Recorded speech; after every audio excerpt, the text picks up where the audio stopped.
Okie dokie. Welcome back, me. Hello, hello. Been a while.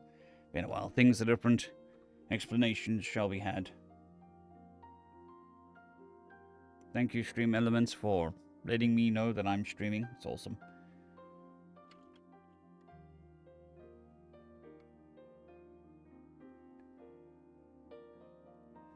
Just gonna do some clickety-clacking quickly. No. Good morning, Post. Hope you're doing well.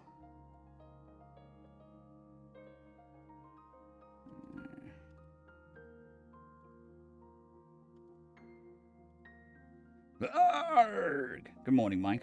Hope you're doing well as well. What did I do there? I clicked a whole bunch of buttons and then just immediately forgot what I did.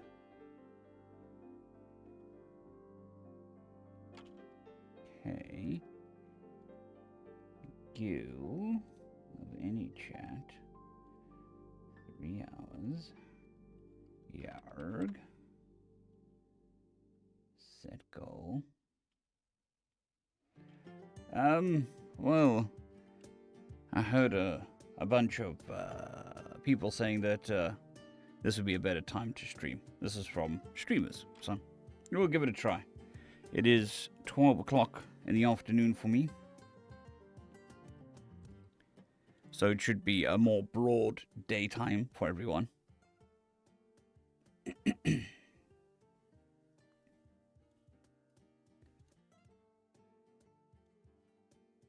It'll be early morning in most of America and afternoon for most of Europe.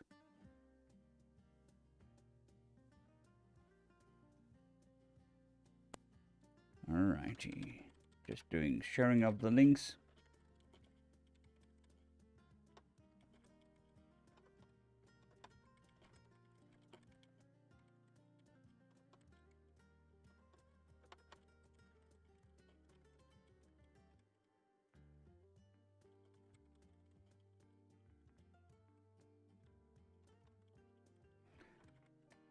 But yes. Much things happened. Short story is, we're moving. Long story is, we're still moving. Okay.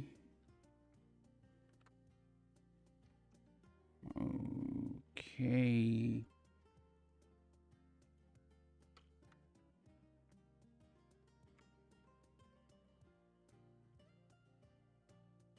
That's not great. Kippy. Oh, no, don't do that. Copy link. Copy link.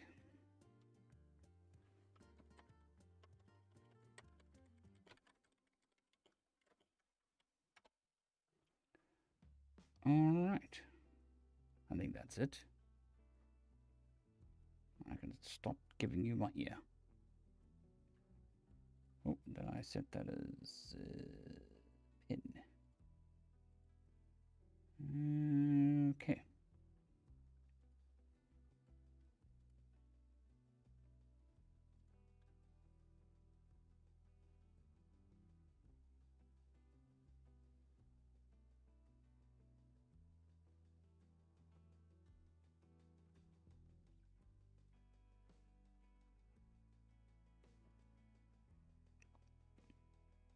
Alright, I think that is everything. Well, thank you very much, Postmatic, for the $2 super chat. Yarg! More treasure for the treasure trove. Yippee! It is, Father's Day. The prime number has just increased by 1. Oh, thank you for the prime sub as well, Postmatic. Very much appreciated. Okay, story time. Why it's been 2 weeks, or I think it's been about 2 weeks, since last stream. Why everything looks different. Why I look like I'm in the void. So, when I was looking for a place to stay, to rent in Portugal, I found this place, which ticked all the boxes. Every single box that we wanted, it ticked, except for the price. It was quite expensive. It was at the pretty much top end of what we were willing to spend on rent. But there was a little bit of a clause in the contract, which is by the end of May, or last month, whatever last month was, we had to tell the owner whether we were going to buy it or not. The price he was asking for was way, way too expensive for us. So I said, look, we're not going to buy it. We don't mind renting for a bit longer, but we're not going to buy it. And he was like, cool, he's got people who's willing to buy it, so, when our contract ends, our contract ends. So I built a mobile studio, mobile studio, which is just something that we can move around. It's not on wheels or anything, but we can take it apart and move it to a new house. So that's part of it. So I think on the Friday that I stopped streaming, we had that meeting in the middle of the day, so I couldn't stream. I was also feeling very run down. Had a massive mouth ulcer on my lip. So it kept rubbing against my teeth when I spoke. So that was, wholly unpleasant. So I figured, I'll take a break for a couple of days. We'll do the meetings. We'll sort things out. And then I'll come back, like, the Monday. That didn't happen. We had the discussion, so now we need to prepare to move. So I had to finish building this. That was one thing. And then we had to find a new place to live. So that's great as well. Apparently, in Portugal, anything with 3 bedrooms and 2 bathrooms is either ridiculously expensive or just difficult to find. So we looked at a whole bunch of places. Some people tried to scam us. That was awesome. Some other people tried to scam us. That was also awesome. But we did manage to find a place. It is cheaper, but it is also significantly smaller. There's no garden, just a house, which is pretty common here in Portugal. So I think we went and looked at 4, 5, 6 places.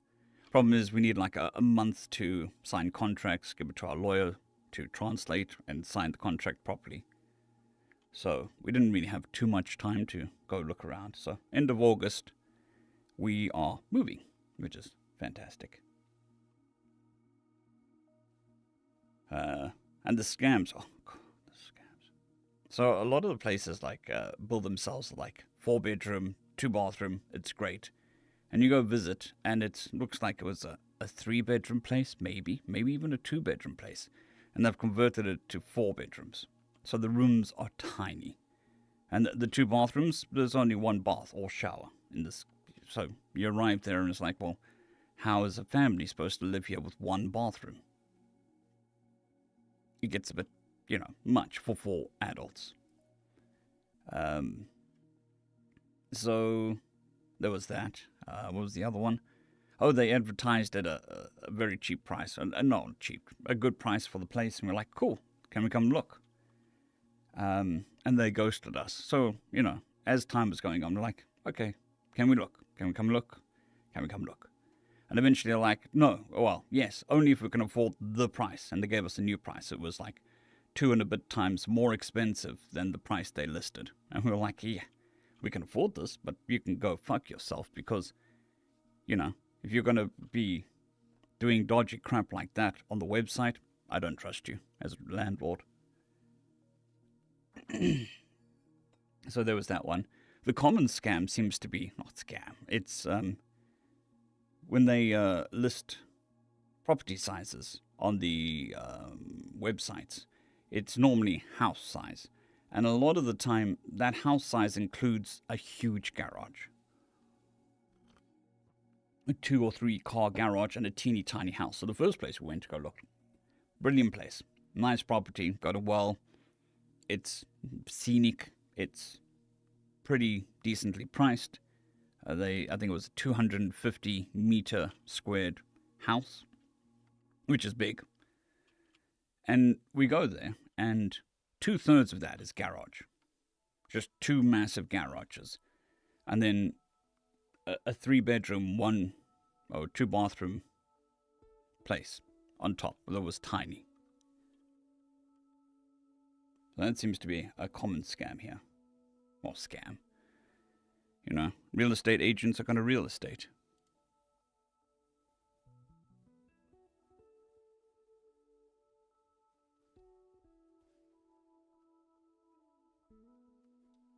What was the other one? There was another one. No, can't remember. So, we've been running around doing all of that stuff. And then, 2 weeks ago, I noticed some weird stuff happening with my toenails. Not ingrown or anything icky. But it seems at some point my toenail has gone from thick to very thin in the last couple months. And because it's been winter, I haven't really seen my toes, but examined them that much. It is what it is. And I was a bit worried about that. Well, not worried, just like, that's unusual. And then also had a bit of a sinus infection. So I was like, okay, we'll go to the doc. And that was yesterday? No, Friday. Went to the doctor. Got all my medication sorted out. So that should help with the burnout and any wear and tear in the voice. Continuing my medication. And then he ordered a whole bunch of tests. So we'll see what's going on with the vitamins and all that sort of stuff.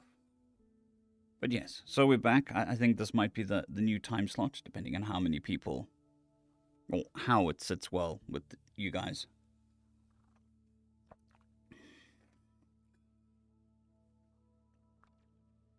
And then, yeah, my voice also has been a little not great. Not in the realms of stupidly bad, but just not great. So, going back, I think it's acid reflux has just been being a pain again. So I'm back onto all the medication for acid reflux.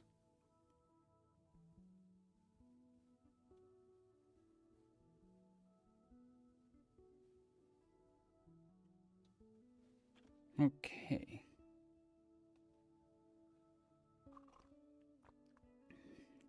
But yes, so apparently this should be a better time slot, but it also means it's more competitive. But I don't think there's too many people competing for narrating live. Yeah, it was part of the not burnout, but struggling. I wasn't sleeping well, still not sleeping well. And it was having knock-on effects to the voice. I think most of that's related to acid reflux. One of the little-known symptoms of acid reflux is insomnia. Because it's causing damage up the esophagus and into the vocal cords. Even if you may not feel it, your body is inflamed and it doesn't want to sleep because it's being injured. So sleep becomes a problem. I've been on 2-3 days now. Full range of medication again. So my voice should sort itself out.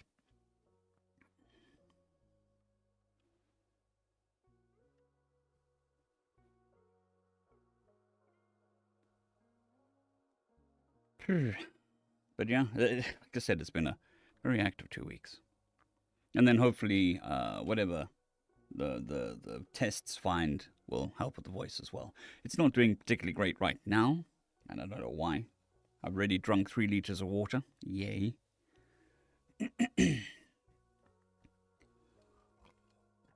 But I do know from the first time around with acid reflux, it does take a week or 2, or 3, to come right. But gotta keep creating content. Gotta keep the choo-choo train going. But without doing Billy Bob, we should be able to get more of the normal stuff in.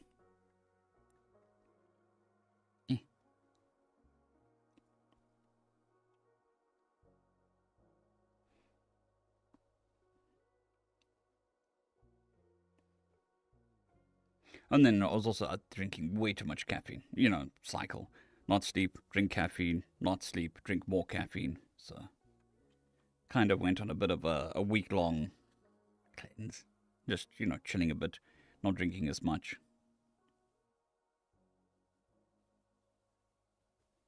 Yeah, I mean, normally, for a good long while, 20 years, I didn't care about GERT.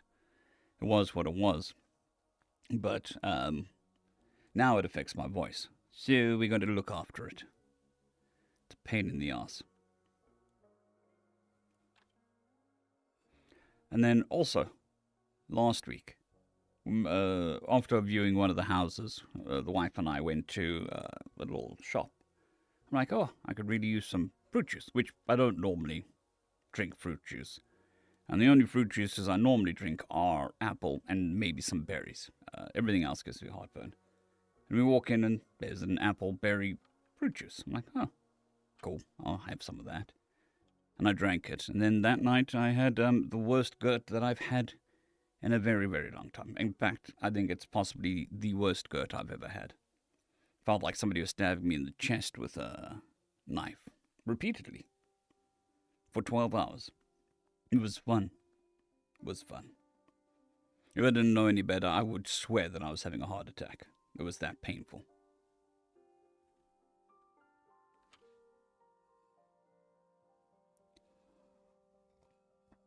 The problem for me, Marcus, is the acid inflames the vocal cords. So even if you put an ice pack on it, the vocal cords are still inflamed. It might help for a bit. So I'm on 3 medications that managed the GERT, which did fantastically. And then I stopped taking them because I'm an idiot. And because we came to Portugal.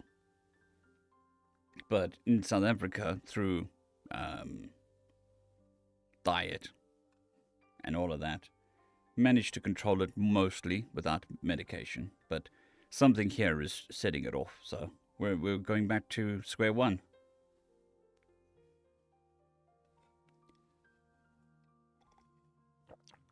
Good morning, Mardon Ram. Hope you're doing well. And that does not sound fun.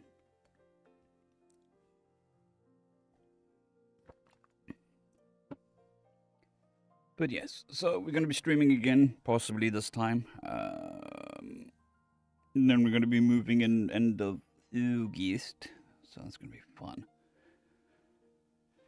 And yeah, the content creation wheel goes on.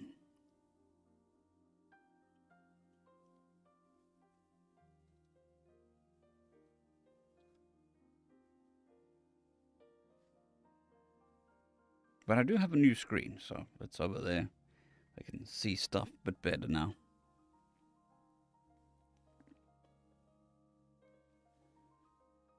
No, it's Trustam. Let me just double check. It could be the. My wife knows all the chemical names. I just.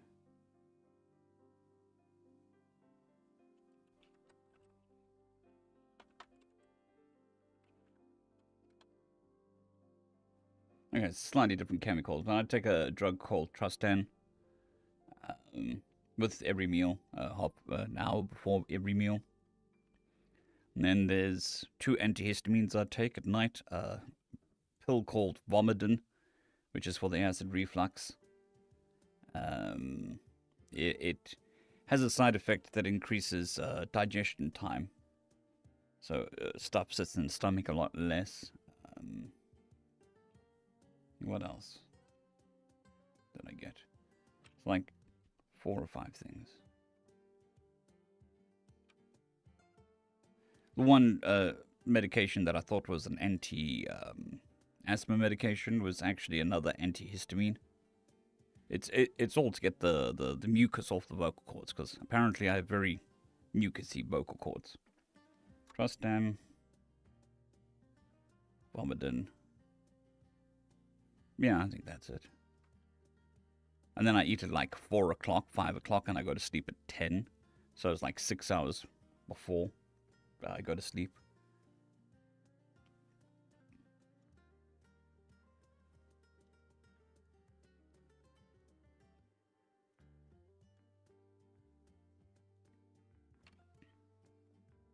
But it is what it is.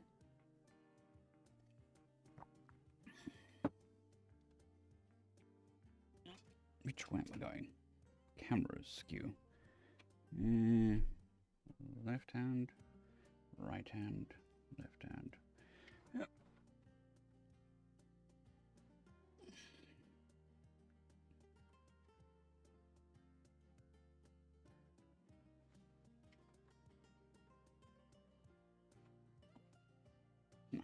wrong way.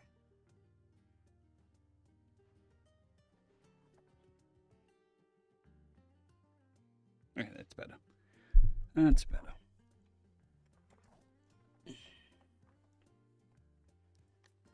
Alrighty. I think we're gonna head into some recording, get some work done.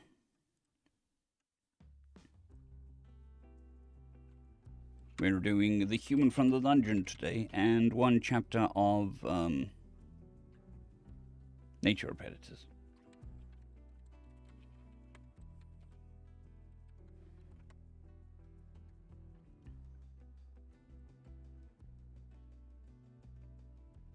Greetings, ladies and metalheads, and welcome to the latest narration in the web series The Human from a Dungeon.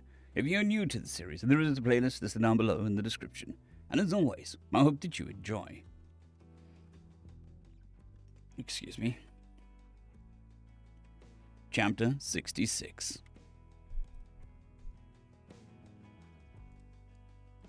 Chapter 66.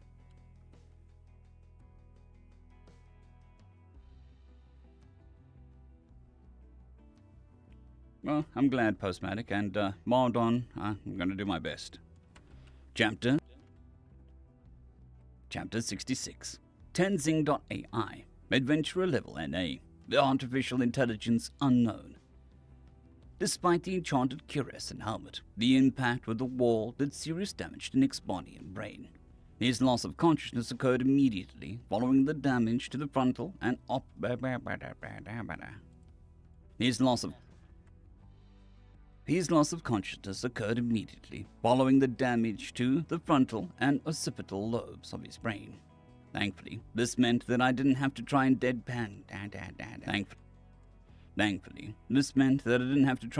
the pain of the fractured ribs and sternum. A quick scan of the body revealed organ damage and internal hemorrhaging, but nothing that I couldn't fix. Still, the damage to the brain would have been fatal if it weren't for my intervention. I immediately set about repairing this damage and tried to take control of his body. This was unsuccessful at first. Another examination revealed that I had missed some damage to the cerebellum and medulla oblongata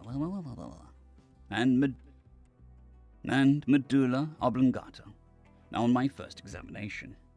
Swelling was causing issues with the spinal cord, preventing my attempts at locomotion. I focused my efforts on these parts of the brain. "Gotta get you moving," I said to his deafened mind. "If we can get control of the hand and mouth, we can get you stable faster. Best not to mention what will happen to our accompaniment if we don't get moving. Not for Nick's sake. I just don't want to think about it." The last scene before the eyes went dark was pretty grim. Hopefully the vampire is a lover of monologues.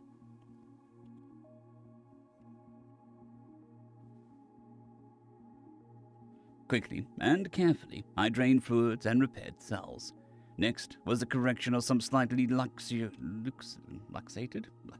Next was the correction of some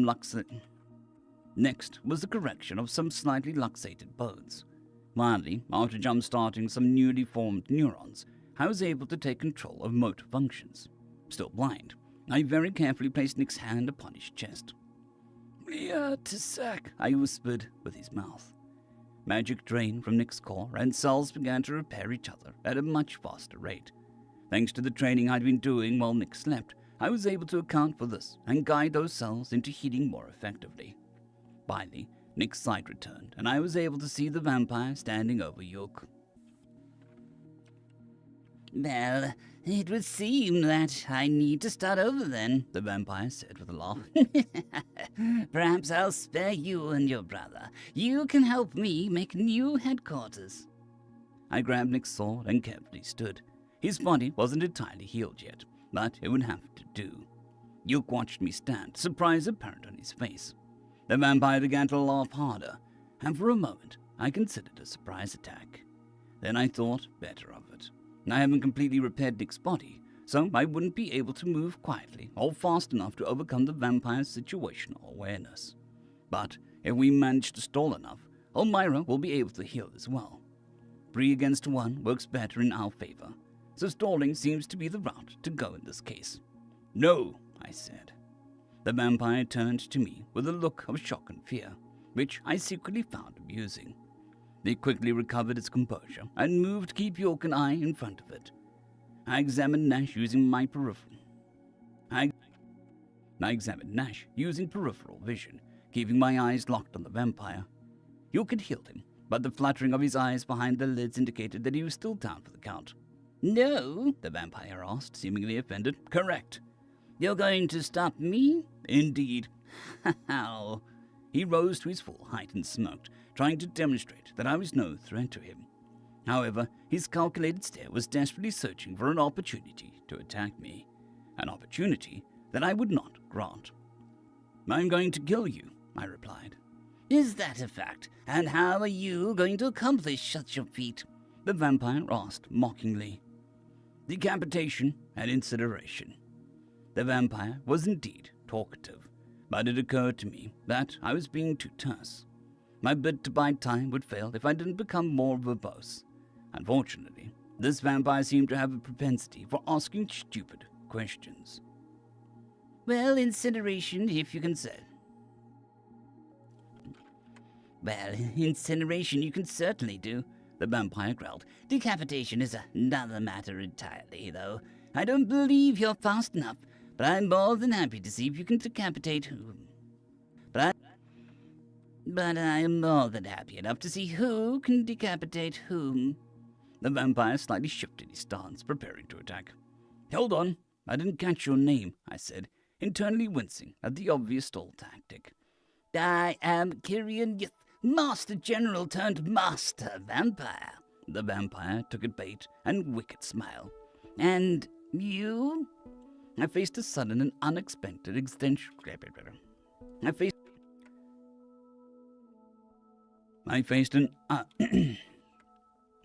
faced a sudden and unexpected existential crisis as I tried to decide whether to introduce myself or disguise myself as Nick. Thankfully, this crisis was resolved in milliseconds, and I decided that proving an enemy with information... And I decided... No. This crisis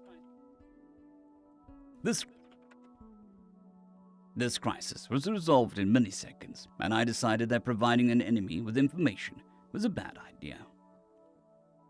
"I am Nick Smith, an adventurer far from home," I answered, and trying to find my way back. "And what business does a lost adventurer have in my kin and I?" And what does a lost adventurer have with... And what business does a lost adventurer have with my kin and I? "I need to know how to return home. The answer may lie within this dungeon, and you are currently between myself and said answer. Therefore, you must be removed as an obstacle." "I see. And if I were to voluntarily remove myself as an obstacle?" The healing process completed as I gestured to our fallen adventurers. "I think we're a little past that, don't you?" I asked. The gesture disguised a shift in my stance, and as the vampire opened his mouth to reply, I lunged forward, swiping at his neck. The blood-sucking creature leapt backwards with a hiss, but the tip of my sword grazed his larynx. He glared at me as blood dripped from his neck. "Rips to now to sack!" I shouted. A spear of wind tore through the air towards the vampire. He fell to the floor to avoid it, and I leapt at me once the spell sailed over him. I sidestepped and slashed at his outstretched hand, severing it. "That's the second time you have disarmed me," the vampire snarled. "There will not be a third." Nilvaj ektied to sack. He slid around the incoming ice javelin and rushed me again. I prepared to parry the incoming claws, but they didn't land where I expected them to. The vampire's feint would have been fatal had I not realized it in time to leap back, but the claw still raked my face. Healing once again, I pushed forward, slashing at the vampire as I advanced. These slashes were meant to seem wild and uncoordinated, while guiding the vampire to dodge them in certain ways. The goal was to force him into a corner. The vampire had other plans, though. A slash aimed at his regenerating chest went unanswered, and his fist and his fist met Nick's caress. The impact was solid enough to cause internal damage, but I managed to keep Nick on his feet while giving only a few steps of ground. Nanites swarmed around the damaged area, repairing it and preventing further damage caused by the body's immune response. "What in the blackest of hells are you?" the vampire asked. "The human," I said once. I repaired Nick's diaphragm enough to breathe. "That answers nothing," he growled. "No matter. I will simply dissect you once you're dead." The vampire leapt forward again. I countered with slight slash, but took another claw to the shoulder. My slash opened the creature's thigh, which seemed to have no effect. I took this as a sign of dampened pain responses and adjusted my strategy accordingly. The vampire landed and immediately resumed his offenses. The vampire landed and immediately resumed his offensive. I triggered preternatural evasion, allowing me to avoid more damage while looking for an opening. Nick's body moved on its own while I examined the vampire's attacks. Thankfully, he seemed to be martially trained, which caused a pattern to emerge from his attacks. After 3 attacks, he would reset his footing, which gave me an average of 0.25 seconds to respond. Plenty of time for a counterattack, but he was intentionally keeping his neck as far away as possible. It would take at least 0.28 seconds for a blow that could cause decapitation to connect. Cheers, WW. Thank you very much for WDW. Thank you very much for popping past. It's very much appreciated. I hope you have a fantastic day. Decapitation to connect. What can I do here? I certainly can't let him keep attacking. A spark of genius ignited within my processor. The mouth can move very quickly and doesn't require the limbs. So if I just time it right.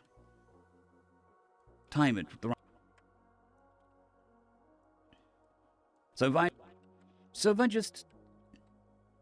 I time it just right. "Labyrinth," I said, raising my hand once the 3rd attack missed. "Tissac." The fireball appeared between us and connected almost immediately. The vampire roared as his flesh once again ignited. "Again?" he demanded before his lungs succumbed to the effects of the fire. The heat singed Nick's hair and caused a first-degree burn, but I pushed forward regardless. Using dash and power slash, I decapitated the so-called master vampire. He crumpled to the ground, and I stopped. He crumpled to the ground, and I stopped his head from rolling. The vampire glared up at me from the ground, but I met his venomous gaze with apathy. I picked up his head by the hair and tossed it on the pyre made from his own body. Then I did the same with the hand he had removed. Then I did the same with the hand I removed earlier. "Duke, this is 10, I said. "I know, you and Nick don't act at all alike," the orc chuckled. "I'm going to need your help to heal everyone. Ormira should be up soon, but Yuk, did anyone grab that arm that he threw?" "Arm? What arm?" "This arm, presumably."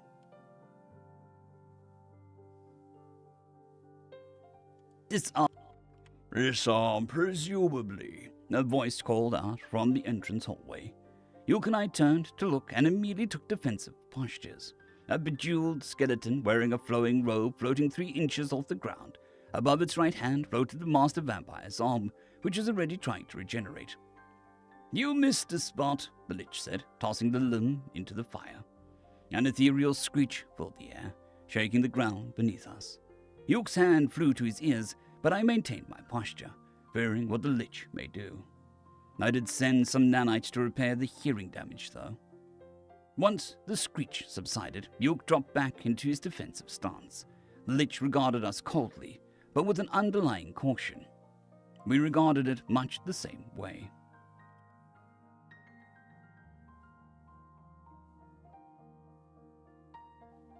Good afternoon, Jesse. Hope you're doing well. It's definitely the most efficient way to edit that I've found. It's even got a name. It's called punch and roll editing. But we also do post-editing as well. We being my wife. She does the video portion on the scrolling text. So when she does that, she does an extra set of audio editing just to make sure everything sounds good.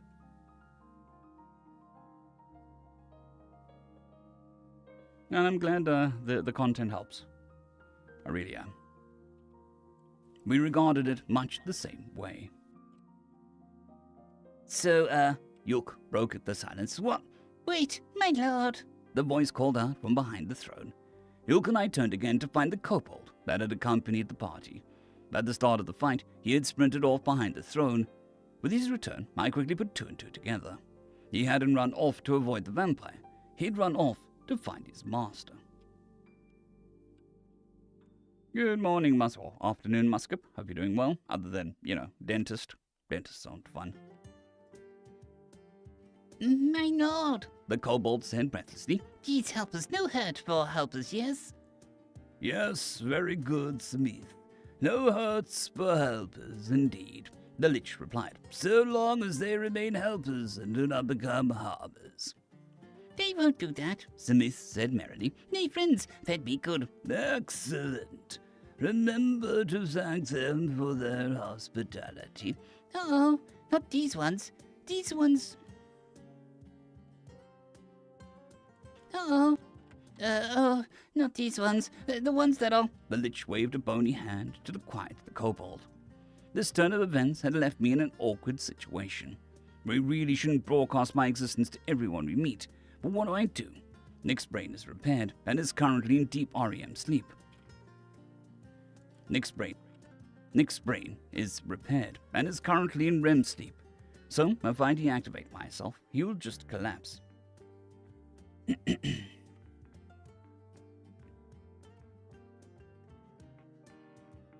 He'll just collapse. I thank you for your assistance. The Lich turned to me. You're quite a capable fighter. Hawk Force, hello. I'm doing as well as can be. I hope you're doing as well. I'm glad you're back. Going to be streaming at this time for a while, just to see how it sits with everybody. If it is more popular than the other time, we'll keep doing this time. I glanced at Yuk and back towards the Lich, all the while trying to decide what my next course of action will be. It would be inconvenient to have a dialogue with the Lich and have to catch Nick up to speed when it awakens. Either way, I'm going to have to tell Nick about the fight, though we agreed that I have permission to use his body when he's unconscious. He might get upset if I were to pose as him. Plus, once the others start to wake up, they might notice something wrong.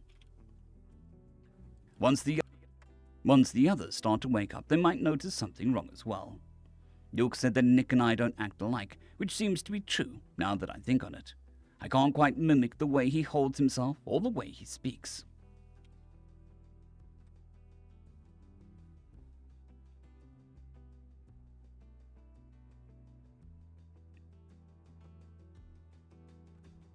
As I finished turning back to the Lich, I decided what to do. As my gaze locked onto the hollow pits of the Lich would call eyes, he looked at me with an aura of expectancy. With a mental sigh, I prepared myself. Then, I pretended to faint. End of chapter.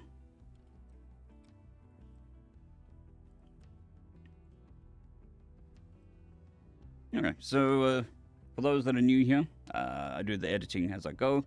And then I do some processing. The processing is nothing special. It's noise reduction, click reduction, breath reduction, equalization, so it just keeps the voice nice, sounding nice. And then compression, which means that the loud voice and the soft voice are closer together so that you don't have really soft voice. And then a really loud voice to blow your eardrums out. And then the last thing we do is we amplify it all to a level that's acceptable for YouTube.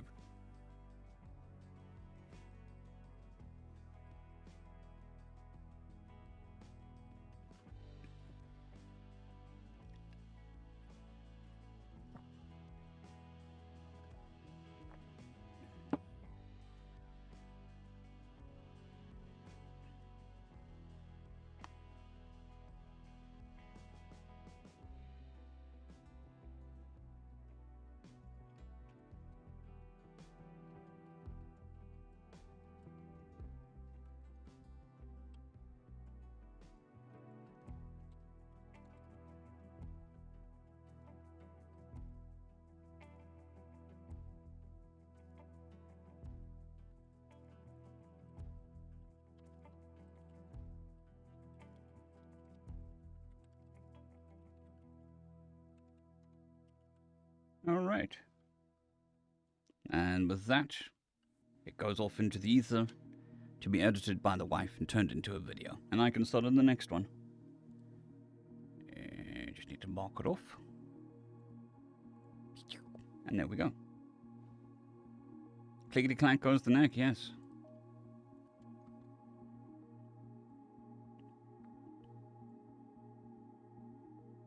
Alright, let's move on to the next chapter. Greetings, ladies and metalgents, and welcome to this latest narration of the web series The Human from a Dungeon. If you're new to the series, there is a playlist listed down below in the description, and as always, I hope that you enjoy. Chapter 67. Larry Larry, we'll call him Larry. Whistle Myro. Larry Whistle Myro, adventurer level, membership revoked, half-breed, lich, unknown. I thank you for your assistance, I said, turning towards the odd creature. You are a very capable fighter. Samith had excitedly called this thing a human.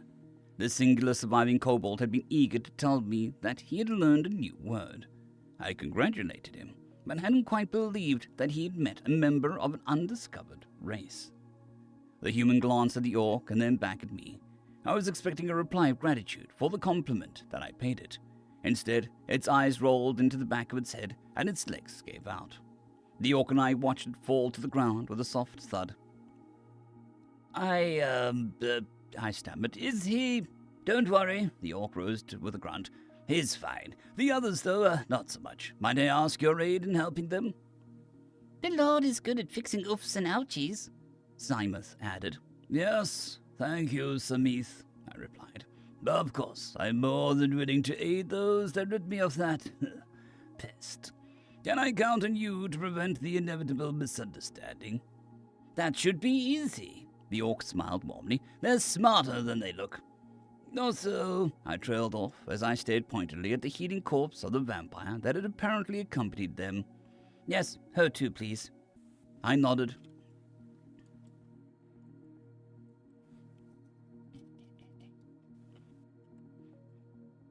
Yes, her too, please. I nodded at the orc and held out my hand. Many of those that traveled the path of lichdom shirk the healing arts. They care only for power and longevity, and their skills suffer for it. However, my morality had been spent on healing those around me, and I got quite good at it. Mortality, not morality. However, my mortality had been spent on healing those around me, and I got quite good at it. Ora, gunalai to sack, I exclaimed. Then, feeling a tad dramatic, I added, Arise! The spell emanated from my hand and surrounded the wounded adventurers with a warm, healing embrace. Cuts disappeared, bones reformed, and breathing normalized. Before long, the adventurers were getting up, and each of them had a different way of expressing their surprise. Whoa, shit! Whoa, shite! One of the dwarves said. It's okay, the orc sorcerer replied. The lich healed you. What, really? Liches can heal people? Liches are people, you know, I chuckled. Or, at the very least, but the dwarf stammered for a moment, then shrugged. Yeah, okay, I guess so. Come on, let's get you up. Wrong voice? For the dwarf.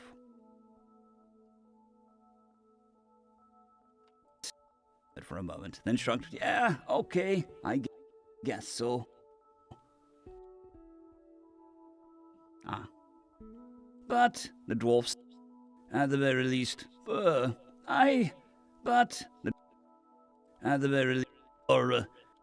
liches are.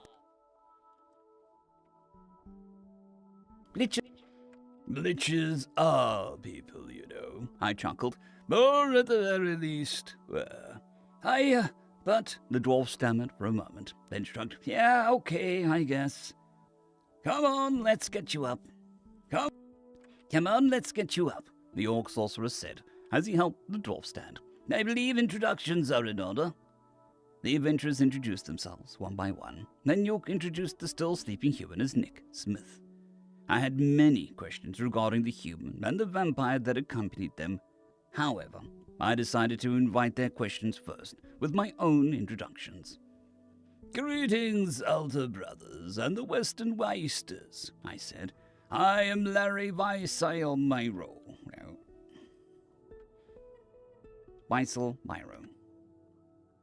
"I am Larry Weissel Myro, Lord of the Fallen and King of the Kobolds." "King of the Kobolds kinda makes sense," Rebus said hesitantly. "What makes you the Lord of the Fallen, though?" Yuk, Ithrima, and old Myra were completely stunned by the mention of my family name, but Rebus seemed oblivious. Their expressions told me that my father is still quite famous. "When I was mortal, I was one of the few Grand Master healers. In all modesty, many of the methods and techniques that I create are likely still in use," I said with a grin, not that he could tell. "I saved those that fell in battle from their untimely deaths, and they eventually began to call me the Lord. And they eventually began to call me a lord." "Lot less edgy than I thought it would be," Gally added. "What's up with you three?" Sorry, did you say... Sorry, did you say Larry... Sorry, did you say Larry Weissel Myro? Ithrima asked. "I did." As in House Weissel Myro? "Correct." Are you related to Imla Weissel Myro? Voice. Are you related... "Are you related to Imla Visselmyro?" Yuk asked. "Much to my shame, yes." "Imla Visselmyro? Imla Visselmyro?" Nash asked. "Who's that?" Imla the Grand, Almyra answered in awe. Larry was the name of his eldest son. "Is," I corrected. "Also, I really wish people would stop calling me that monster, the Grand. I really wish people would stop calling that monster the Grand." "Wasn't Imlar a gnome?" Rebus asked. "You don't look like a gnome to me." "My mother was an elven princess," I said. "She was very beautiful, and I took after her appearance. Not that it's discernible any longer, though." "Apologies for interrupting, but, is Nick okay?" Mako asked. Yes, he's just sleeping and will probably wake up soon," York said dismissively. "Lord Visselmyro, I must know, what brings you to this dungeon?"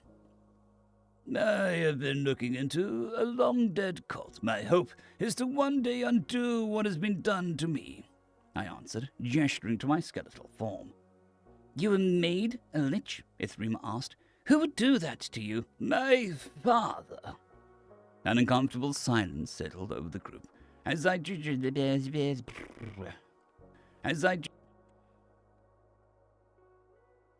An uncomfortable silence settled over the group as they digested this revelation. The only sound came from Smith playing with the bones of the master vampire. After a few moments of silence, I decided elaboration was in order. "Later in my life, my father became obsessed with immortality. He considered himself far too important to the study of magic to be allowed to die, and experimented with a vast amount of rituals and spells in an attempt to prevent his end," I explained. "One day, he asked me to help him craft a new spell. He claimed that this spell could be used to save countless lives, and that even a novice would be able to learn it. This was well into his mania, though. In hindsight, I should have known better. But my compassion bested me, and I took my father's word. And I took my father at his word." I paused a moment and played with the ring on my index finger, my father's signet ring.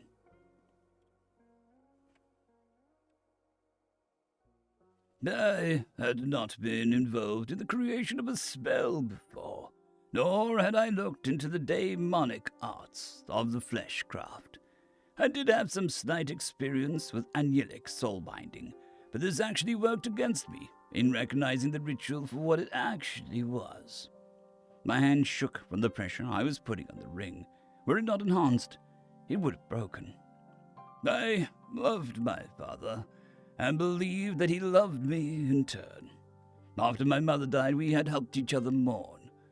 But the mer that performed that ritual with me was not the father that I loved, and definitely not the father I thought loved me. To me, to him, I was nothing more than a convenient test subject, a simple toy to play with and learn from. Never mind the fact that I had a fiancée who loved me and was planning on starting my own family. I released the pressure on the ring with a sigh. The monster masquerading as my father revealed itself by turning me into this abomination. Once the pain and confusion abated, Imlar the Grand declared that the experiment had been a failure. After all, he couldn't very well remain at the head of sorcery without flesh. Who would take the skeleton of a gnome seriously? I'm so sorry, Ithrima whispered. No, it gets worse, I chuckled darkly. I demanded that he undo what he did to me. He said that he didn't know how, and he didn't have the time to find out. His own mortality was ticking away, and he needed to find a solution. Ironic, considering that was the statement that killed him. You mean, Elmira said, and stopped herself. Yes, I fought my father. Our jewel contributed to the wastes west of here. He killed me several times, but his ego prevented him from destroying my phylactery. He believed that I would learn my lesson and cease my tantrum, but I was determined. In the end, he was a broken and bloody mess, begging me to heal him. If you could do this to me, what horrors are you willing to unleash on those you feel nothing for? Those were my last words to him before I ended his life. More silence as the adventurers processed what I told them. My father, Imlar the Grand, patriarch of the Vasselmyra family, had been a hero and a scholar before his disappearance from the public eye. To learn that he had turned into a monster and was subsequently killed by his own son must come as a shock. The Big Bad Dad made the Lord bones, but then the Lord made the Big Bad Dad bones, Samith said happily. The Lord is strong, the Lord is great. Kind words, Samith, I nodded at the kobold. Thank you. Well, shite. Guess you can't choose your family, right? Rebus asked rhetorically. Indeed, you cannot, Nook nodded sagely. My condolences, not to get off topic, Lord Vasselmyro, but what exactly were you hoping to find down here? No need for honorifics. My title has long since faded to dust. I laughed. The cult of Malos operated in this dungeon before the demonic invasion. Since they were accused of collaboration with the daemons, I was hoping to find more information on the ritual that did this to me. This magic. This is magic that works outside of the Kuragard system, and because of that, all I know is how the ritual is performed. If I knew why certain steps were taken and what effect those steps had, I may be able to eventually find a way to reverse the I may be able to find a way to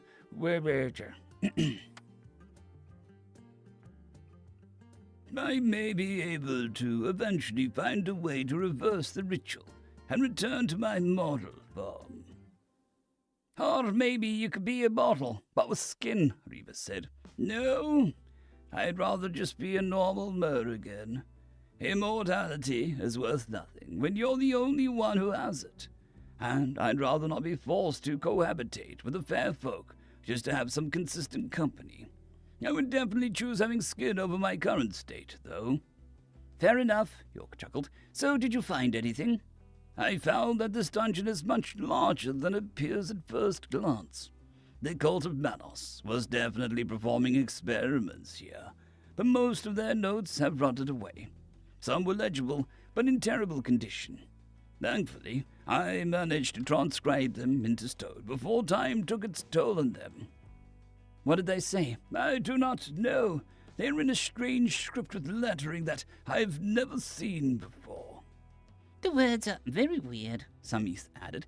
Much more pointy than the ones in the picture books. Picture books? Maka asked. Yes. How's it? Yes. Yes. I was attempting to teach the kobolds how to read. Some took it to it better than others, I answered. Where did you get the picture books? Nash asked. I had them for a long time, when I still had flesh. I was frequently called upon to heal ill children, and the picture books would help them keep in high spirits. I keep the books with me to remind me of what kind of mer I was. No, am.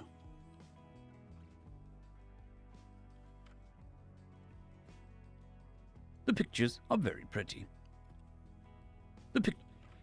The pictures are very pretty, but I still can't read, Samith sighed. Don't be sad, Samith. You'll get there one day. You've made a lot of academic progress, remember? You can count all the way to 7, I said. Nash muttered something angrily under his breath, and Yook struggled to keep his composure. I looked to the Orc brothers quizzically, but Yook held up a hand and shook his head slightly. Is there any chance that we could see these writings? He asked. They are in the office, I said, nodding to Smith. Please retrieve them. Careful, they are heavy. For the Lord! The kobold exclaimed gleefully and ran off. I've been hoping to meet with some Fae to ask if they've seen a language like the one on the tablets before. But it's a treacherous journey, and the kobolds were ill-prepared to accompany me, I said. They made it pretty clear that the only way for me to leave this dungeon without an honor guard would be to kill them all. Obviously, I wasn't willing to do that. Maka rubbed his chin. Hey, Gally, way ahead of you, big guy, the dwarf laughed. If you can pay for food and stuff, the Western Wasters would be happy to escort you to see the Fae. What? I asked, flummoxed. Well, we owe you one, don't we? Yanni posed the question to the rest of his party. Yep, Heino and Rebus said simultaneously. Sure do, Mako added. Having a lich amongst the party is going to get us some odd looks. Having a lich amongst our party is going to get us some odd looks. But yes, we do owe you one, Ithruma said. Plus, I reserve the right to pester you with questions. An unfortunate side effect of being a lich is that my face no longer shows when I smile. I had been expecting hostility, overt or otherwise. But here they are, offering to help. Just goes to show that I don't know as much as I had thought. Very well, I said. I accept your offer. Offer? Nick asked softly. I'm not on her.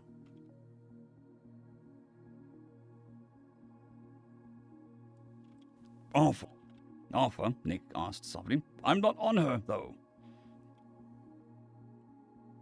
I think it's about time to wake him up. Nash chuckled maliciously. Nash chuckled maliciously. End of chapter. Ba-doo-ba-doo. Ba-doo-ba-doo. Doo-ba-doo.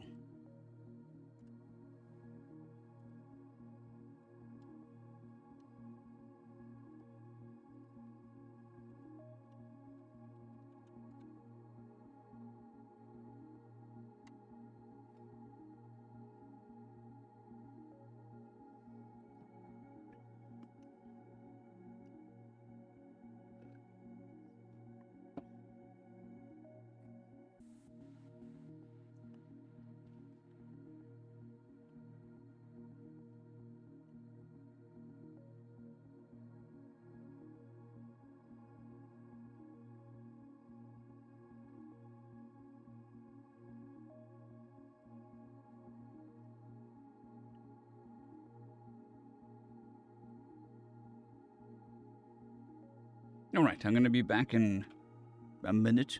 I shall leave you with music and chair.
Okie dokie, back.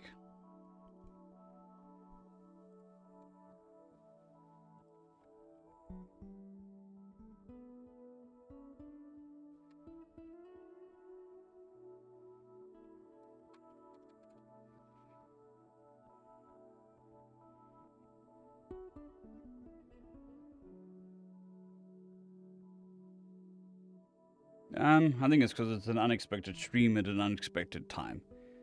I think over the next week, people should be popping in more often, I think.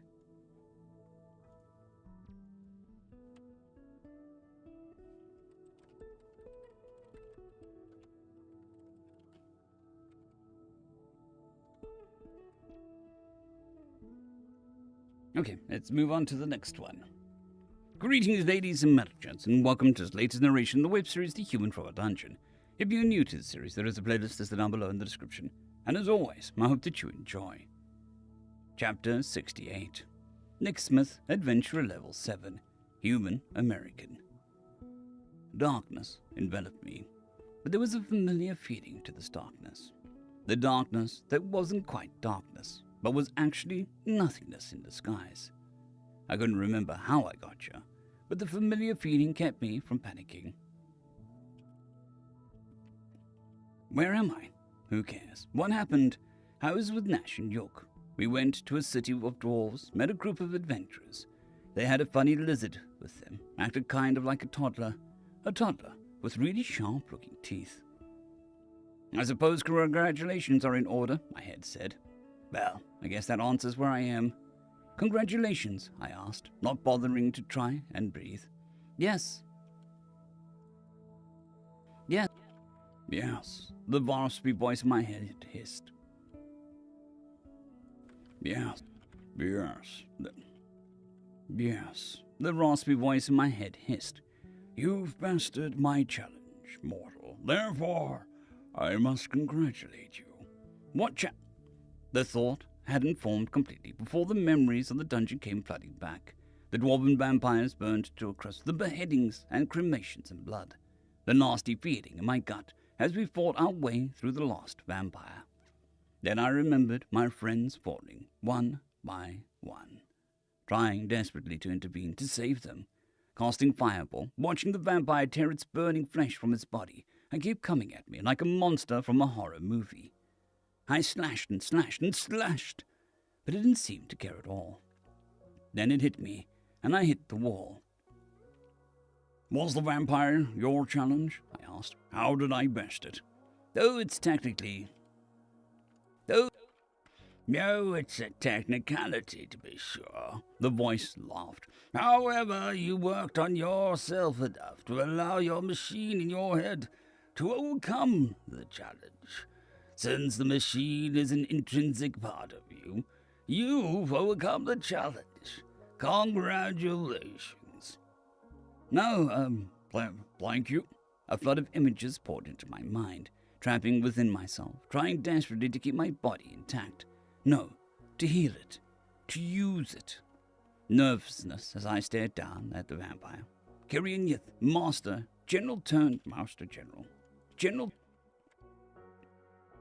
Kyrian Yith, Master General turned Master Vampire. Need to stall, need to heal. Healing done, attack. Missed the slash, cast wind spear. He dodged, but I took his hand. What is this? I asked, feeling an odd sort of pain. Just watch. Ice javelin sailed past the vampire, and his claws slashed my face. I healed it and kept slashing at the bastard, trying to force him into a corner. My slash connected with his chest, and the vampire hit me. This isn't what happened, wait. These are Ten's memories, or are they my subconscious memories of Ten using my body? I saw the vampire finished, and then the Lich and the Kobold entered.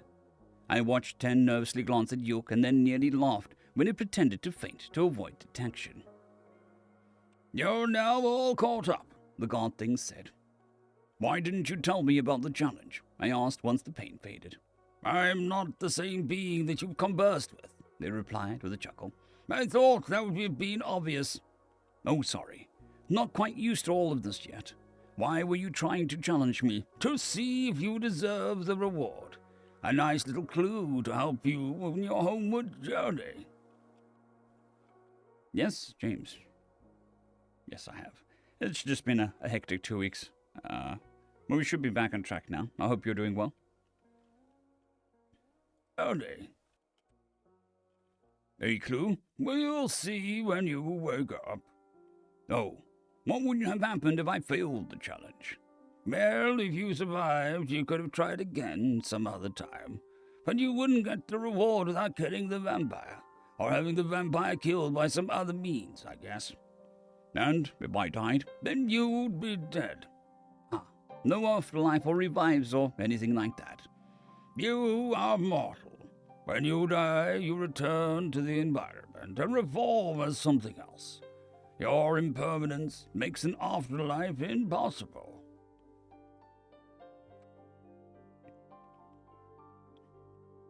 In my world, we have a lot of beliefs regarding the afterlife. I know. To be fair, we aren't all knowing. Your beliefs could be correct, and mortals may have a sort of immortal soul that exists beyond our abilities to detect. I nodded along at this explanation before I realized what it just admitted to. What do you mean, you know? What do you mean, you know? I demanded. A foolish question. I'm a higher being, boy. You expect me to be ignorant of your origins? How could we possibly hope to see you get back home without knowledge of where your home is? So you actually do know that I can get back? So you actually do know how I can get back? Duh. Then why don't you tell me? Another foolish question. The raspy voice sighed. Everything is transactional. You give gold to get goods and services. You expand energy to obtain energy. You make us happy, and we help you get home. How do I make you happy? By being statistically amusing. There are many, many forms of entertainment, Nick. But you, there's nothing else quite like you. Well, we'll give you pointers and challenges. You do what you do and entertain us. When we are satisfied, you get to go home. How long will that take? Time is not a concern to us, nor should it be for you. But Cass, we'll be waiting for you. There wouldn't be any point to this without a proper incentive. So time isn't passing back home? I can tell that you should not be concerned with the passage of time, but I am unable to elaborate any further. The voice laughed as the sound of chains echoed in my head. Well then, I've given you the congratulations you are due, and answered some of your more pressing questions. Rest now. You'll awaken soon. Wait. I woke up with a very toothy mouth screaming in my face. Instinctively, I struck at it, but someone caught my hand. The scream turned into laughter as I yanked my hand back. "Good morning, sleepyhead," Ash grinned. "What the fuck?" I demanded. A quick glance around informed me of my current location. The dwarves were laughing their asses off, and even Yook was hiding his mouth. Ithrima and old Myra were less amused, though. Then my eyes landed on the skeleton, and my embarrassment and the embarrassment that had been threatening to turn my cheeks red immediately disappeared. "He's friendly," Yook said, seeing my expression, "and a significant historical figure, as it turns out." "Significant historical figure?" I asked. Once the laughter died down, Yook explained what the Lich had told them. The skeleton wearing the fancy robes and jewelry was actually Larry. Actually Larry Visalmiro. Was actually Larry Visalmiro, son of Imla the Grand. His father turned him into a Lich while trying to find out how to become immortal, and he was forced to kill his father. I felt a pang of sympathy for the Lich.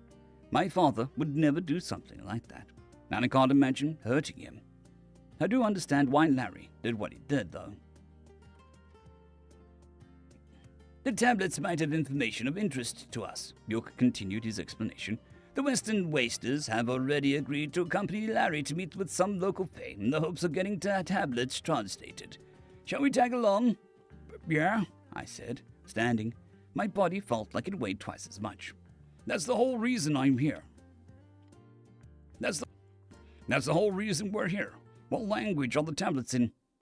"I don't know," the Lich answered. "I am fluent in many languages, but this one is very odd." "In what way?" Yook asked.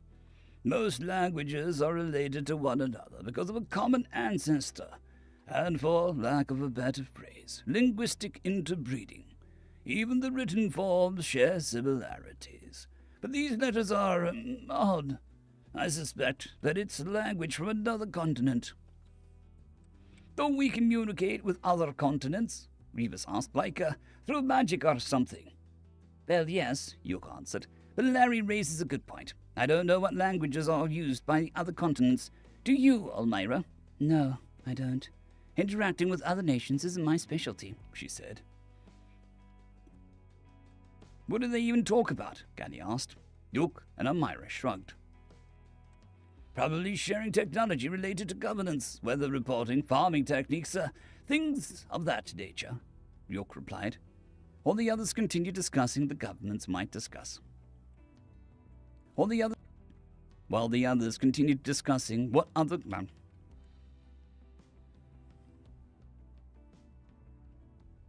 While the others continued discussing what governments might discuss, I turned my attention inwards. "Hey, Tan," I thought. "Hi, Nick," Ten said innocently. Hi, Nick, Ten said innocently. "What's up?" "While I was asleep, another god things was speaking to me. It showed me what happened." "What happened?" "With the vampire." "Oh!" Ten paused for a moment. "So that's why you didn't ask when you... So that's why you didn't ask when Yook was telling you about the Lich. You're not mad, right?" "No, I was just going to say good work. Second time you've saved us," I said. "Thanks." "No problem. I take it you don't mind my training routines either?" "Training routines?" I asked. Then several memories of early morning exhaustion flooded back to me. I didn't take long to put two and two together. "You've been using my body while I was asleep," I demanded. "You seem angry." "I am." "My apologies, then. It would seem that I misinterpreted one of our previous conversations." I kept my face carefully neutral to mask the baffled anger I was feeling. Thankfully, everyone else was too absorbed in the discussion of intercontinental relations to notice my sudden stoicism. "Misinterpreted how? What the feck was there to misinterpret?" Well, when you apologized, it sort of sounded like you were okay with me taking over your body, so long as it didn't rob you of your autonomy. I could grab cheese off the moon. I could grab cheese off the moon with that kind of reach, I thought angrily. "How long have you been doing this?" "Well, I only discovered that I could do it without waking you after your encounter with Mamolderbrand and the other fair folk." My impotent anger subsided a bit with the mention of my Maldebrand, because it brought up another thought. If languages were different on different continents, and the fair folk usually bound to their territories,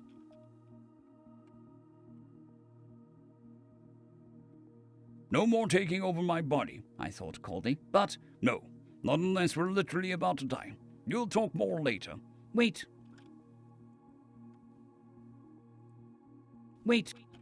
Wait, I said before Ten could reply, interrupting the discussion. Are the fair folk really going to be helpful here? Yes, the Lich answered.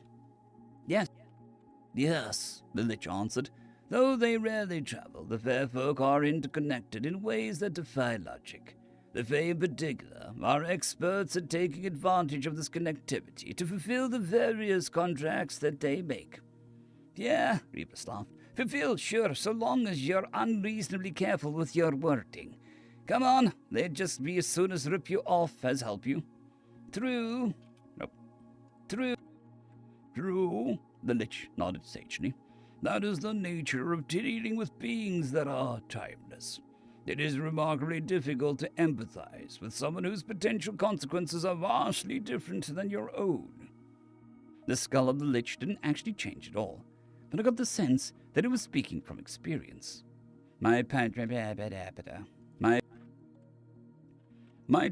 to Algebron and Tartars made me want to argue. What the Lich had said held weight. I tried to imagine what it would be like if an archway for a day. I tried to imagine what it would be like to be an archway for a day, and realized that I had no idea what they even do. How do you walk a mile in someone's shoes when you don't even know how to tie their laces? The implication of this also applied to Ten, come to think of it. To me, its misinterpretation of my apology seems like a bullshit excuse it thought to try to get out of trouble. But what if it's not? What if it's really just as a misunderstanding? I'll have to think on that some more. Caution is definitely advisable in dealing with the fair folk, York agreed. However, they don't make contracts out of intentional malice. However, they don't make contracts out of intentional malice.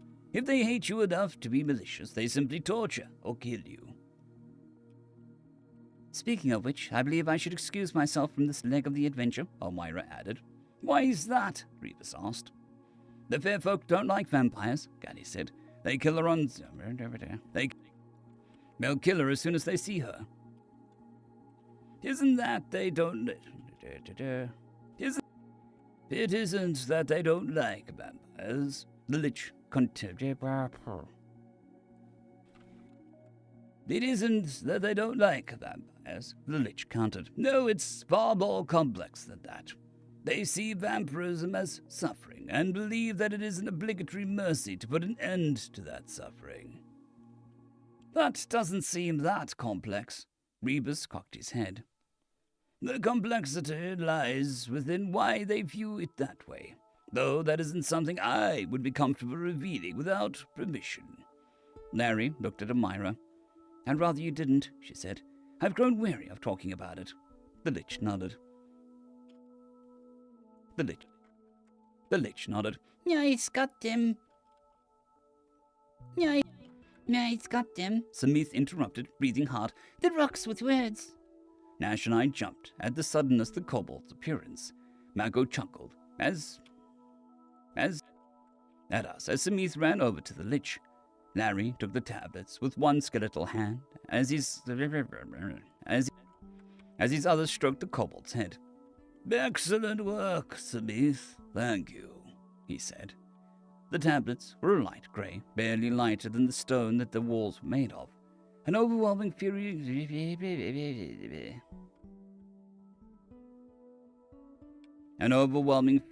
of curiosity had my feet moving before my mind had even registered it. The tablets were practically calling to me, telling me that they had a clue for me. Larry turned to look at me as I approached. May I see them? I asked.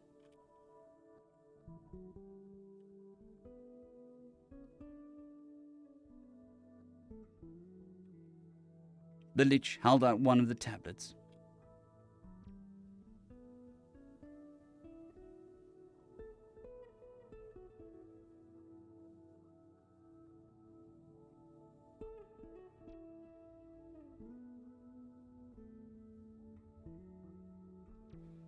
A whisper?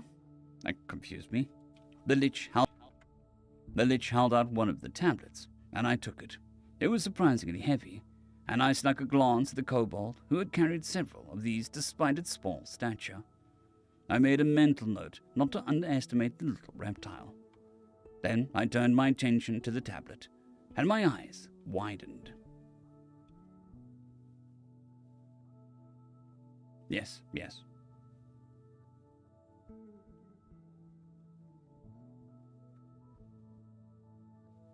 Being nudged in the right direction.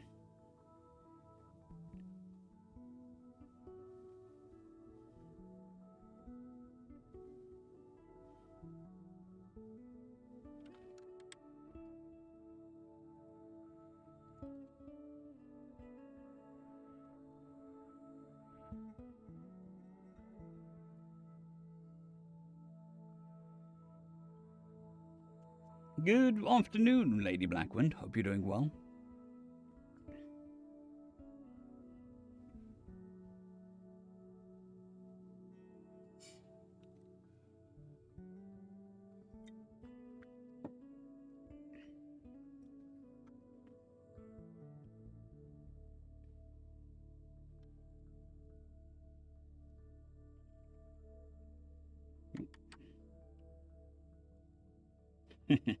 Well, hopefully with the later stream for me means that more people can engage. It's not in the middle of the night for most Americans. One can hope.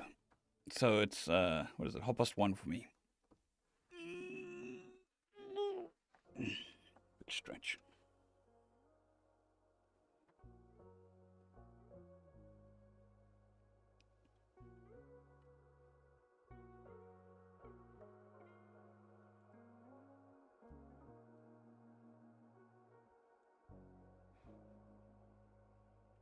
I suppose I could just keep saying good morning and it'll always be correct in some way.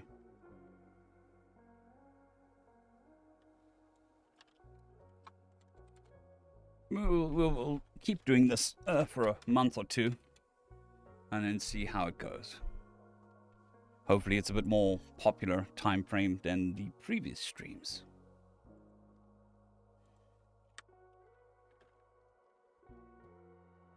Also, I prefer to narrate a bit later anyway.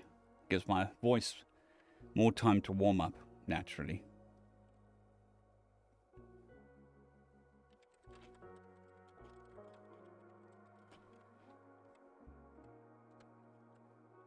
Greetings, ladies and gentlemen, and welcome to the latest narration of the web series The Human from a Dungeon. If you're new to the series, there is a planet. If you're new to the series, there is a playlist listed down below in the description. And as always, I hope that you enjoy.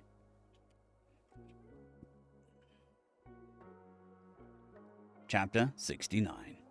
Nick Smith, Adventurer Level 7, Human American. Nick? York asked, seeing the shock on my face. I tried to answer him, but couldn't come up with the words. Several feelings swelled up within me all at once, completely overwhelming me. Surprise was chief amongst them, but also confusion and disappointment. My eyes darted along the characters over and over, trying to make sense of what I was seeing.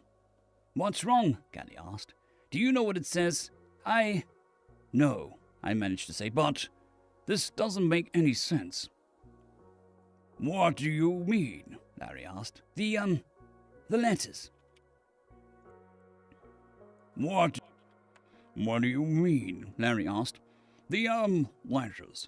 I know these letters. I grew up writing them over and over again, but they aren't forming words. It's just a bunch of gibberish. The tablet looked like a mosh pit of English letters. Even the lesser letters. Even the lesser used letters like Z and X were in the fray.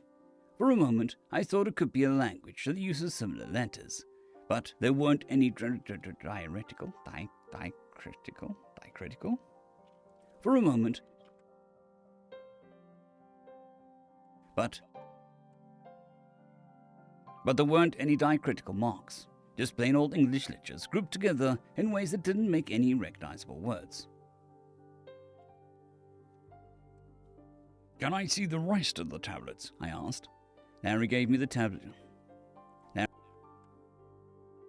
Larry gave the tablets to me, and I began scouring them. The letters were jumbled all to hell. Not a single word made sense. There were also hyphens and semicolons spread throughout, but no commas or periods. A sense of frustration began to rise within me. It could just be encrypted, Ten said. Maybe, but why? I asked. I hadn't been expecting an answer from Ten, but I was still disappointed on when.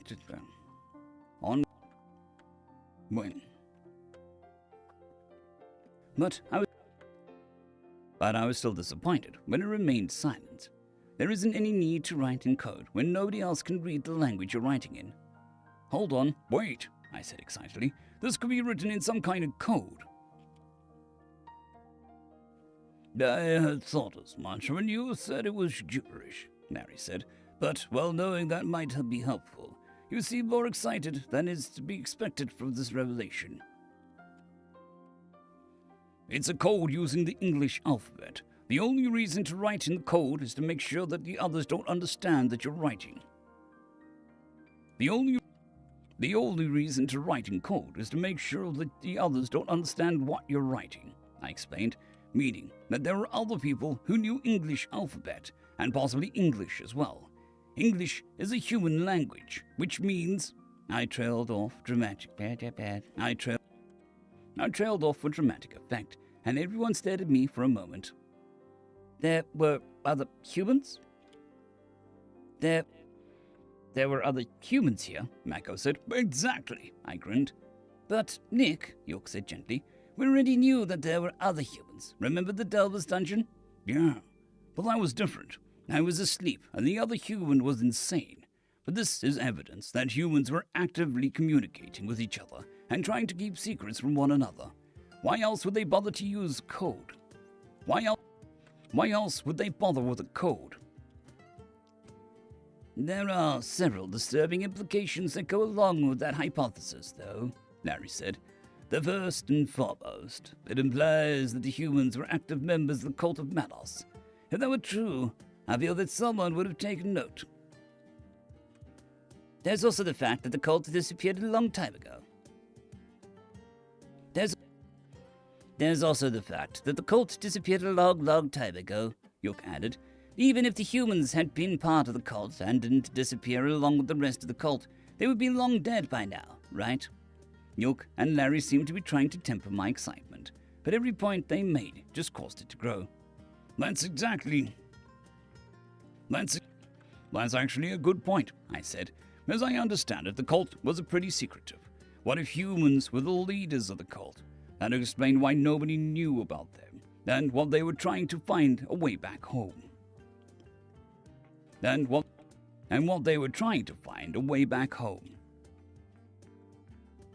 And what they were trying to find was a way back home.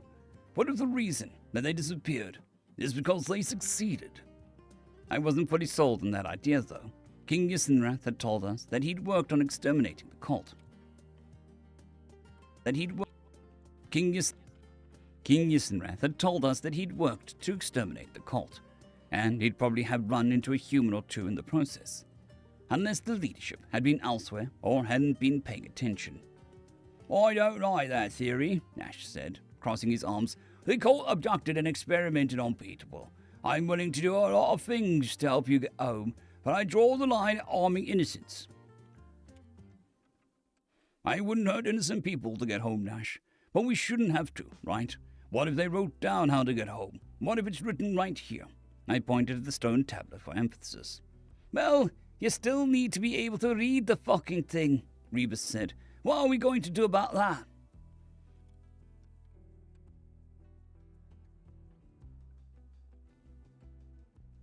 Were there any other writings like this? I asked Larry.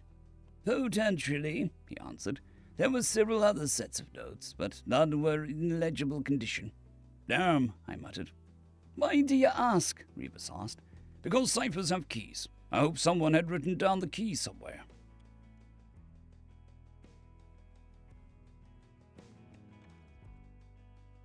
The moment the words left my mouth, I realized how stupid it would be for someone just to leave something like that lying around. I blamed video games. In a video game, the key would be hinted at on a mural within the dungeon or explained in a note next to a dead body. But that's because the people who are making the cipher within the game want you to crack it. Whoever wrote this probably had the opposite intention.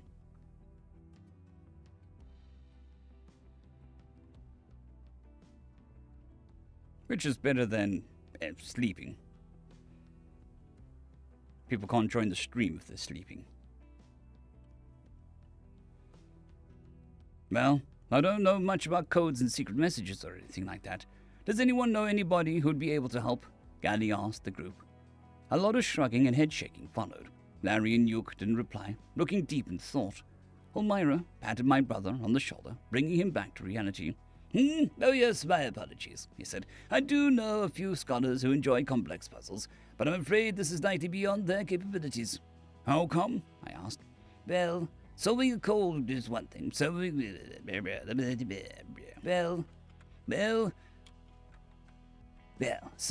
code is one thing. Solving a code in a language that you are unfamiliar with and have little to no reference for is another thing entirely. It might be possible, but it would be extremely difficult and would likely take a lifetime. The words of the god thing echoed in my mind. I doubt this is what it meant when it said time isn't a concern. Plus, it wouldn't exactly be entertaining to watch me wait around until someone finally solved the damned code. I stared at the tablet, trying to will the words into existence. Wait, 10. Wait, what about you, 10? I thought to the machine in my brain. I am afraid I'm unable to assist you with this task, 10 replied. Why not? I have a fairly sophisticated processor and coding systems, but the processing power that I would have to dedicate to this task would be intensive, and would come with a consequence, namely heat. So you could crack the cipher, but it would cook my brain in the process. Not all of it, just some very important parts of it. Are we suddenly unable to seek help from the fair folk? Are we suddenly unable to seek help from the fair folk? Mecca asked. Well, they know. Well, would they know about this? I replied. Possibly, Barry said. The fair folk are an old and wise race of beings. Well, our ways are as alien to them as their ways are to us. They still watch, and some of them learn. So yes, it is entirely possible that a knowledgeable Fae would be able to shine a light on this predicament. So we still have to do...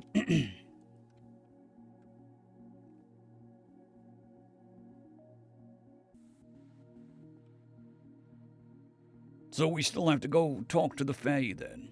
Memories of a certain anatomically named Archfey played through my mind, and I had to resist the urge to shudder. Tartars probably wouldn't be there, though, right? It'll be fine, as long as Yook remembers to keep me updated, Elmira said, mistaking my concerned expression. I'll remember to write, Yook chuckled. He won't forget, Nash said. I won't let him.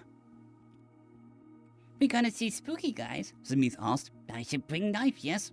No, Larry replied. We've lost many, Zamith. We must rebuild, and so I want you to go to the Cobalt Caves and find us some reinforcements.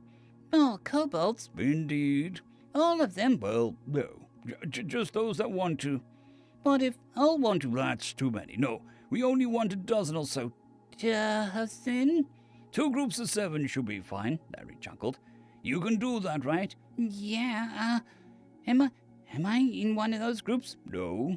Okay, so 2 sets of 7 plus me. Zamith hoped.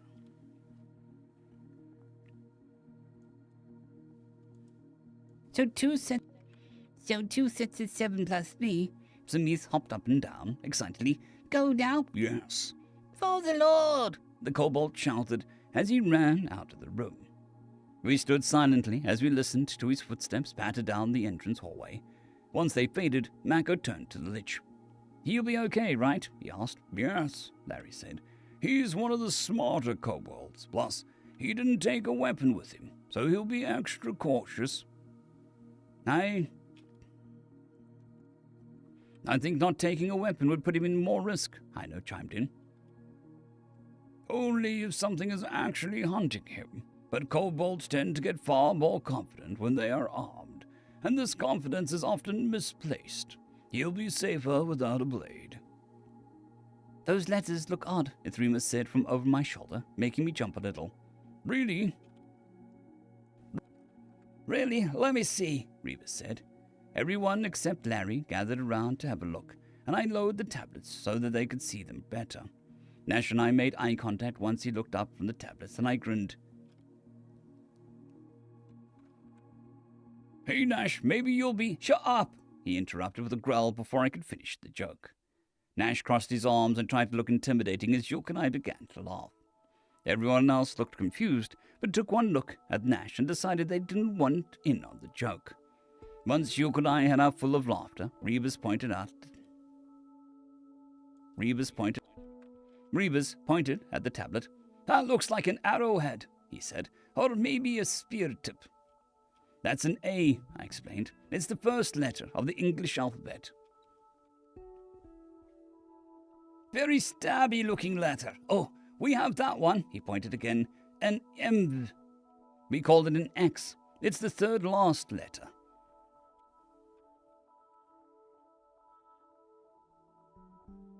Your alphabet has a specific order to it, Heino asked.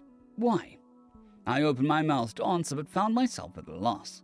The hesitation I felt turned into a small existential crisis, as it dawned on me that I can't think of any real reason the alphabet was in that order. Maybe it's historical or... I think it's because it's easier to teach if it's in a certain order, I said. There's a song and everything. I sang the alphabet song for them, and my demonstration left everyone speechless for a bit. Humans have singing scholars, Ithrima asked. Huh? Oh, I guess, technically. Those scholars are usually children, though. Those scholars are usually children, though, I replied. Kids love to sing, and teaching them the alphabet song helps them remember the alphabet, or the names of the letters at least. More questions about public education followed, and I answered them as best my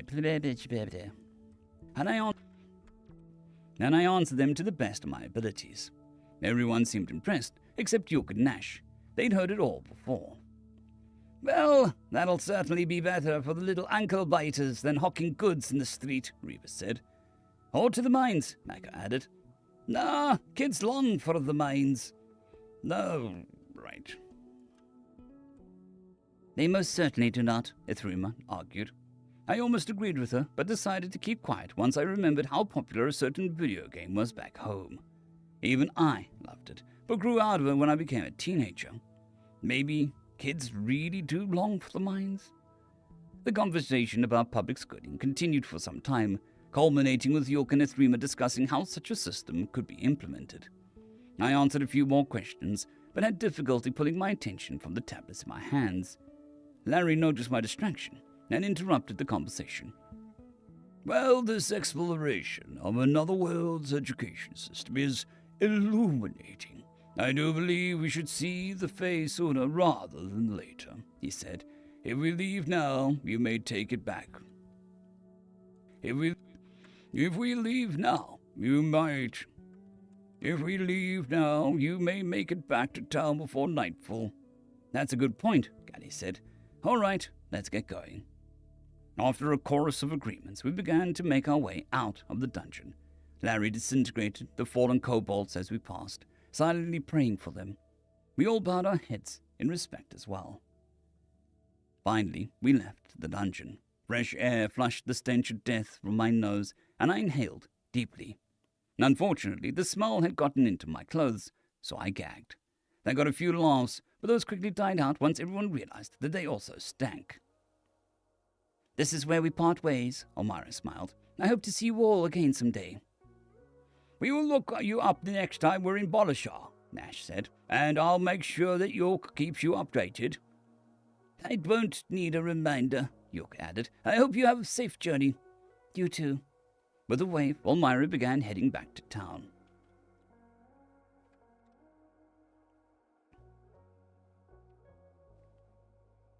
The terrain can be treacherous. The terrain can be treacherous, Larry said. Watch your step or you may injure your ankles. A half chapter. The Lich then left the trail, and the rest of us followed after him into the forest. Chapter 69.5 Master Vampire Kyrian Yith, Adventurer Level NA. Drow Master Vampire Volashinian. A miserable failure, my mind whispered. The void had once again enveloped me, but this time there was a sense of hostility to it that I found unnerving. It made me feel as if I were prey for a hungry and angry beast. Where am I? I demanded, pausing my unease aside. What happened? You were defeated, cast down by a novice better described as a child than an adult, and I had such high hopes for you, and you've thoroughly disappointed me. So, is this the afterlife? So this is the afterlife? No! You've managed to survive by the skin of your teeth, or rather, the skin behind your teeth. Tiresome riddles. I found myself struggling to make sense of what the higher being was saying. Then my eyes saw the fight play out before me. The creature had burned me severely, and I'd ripped off my tongue and cast it aside. I felt it all again, but knew it wasn't real. This was the higher being explaining what it meant. As long as any of my organs survived the flames, I can regenerate. After our fight, the intruders and the Lich had burned my arm, my body, and even the flesh I'd torn off. But they'd missed my tongue laying next to the throne. Actually, so had I. So what do you want from me now? I asked. Nothing. You did your best and failed. I can try again. You will fail again. No. This time I'll be better prepared. I know now. I now know what the thing is capable of. I can take precautions. I can kill it. The hostility of the void increased, burning my flesh with its intensity. No, not my flesh, my essence. Pain, more intense than any I'd ever felt before, coursed through my very being. I tried to scream, but had no mouth to do so. I tried to beg, but the words couldn't form. Suddenly, it stopped. Perhaps it may be amusing to see you try again, the voice taunted me. So you let me go? I asked. I hadn't planned on holding you here, just tormenting you until you met your grisly end. Instead, I will discover this. Instead, I will discuss this with the others. If they agree, I will intercede and save you from what's to come. If not, we'll leave you to your fate. And what am I to do in the meantime? You will wait. End of chapter. Oopsie doopsie, they missed a part.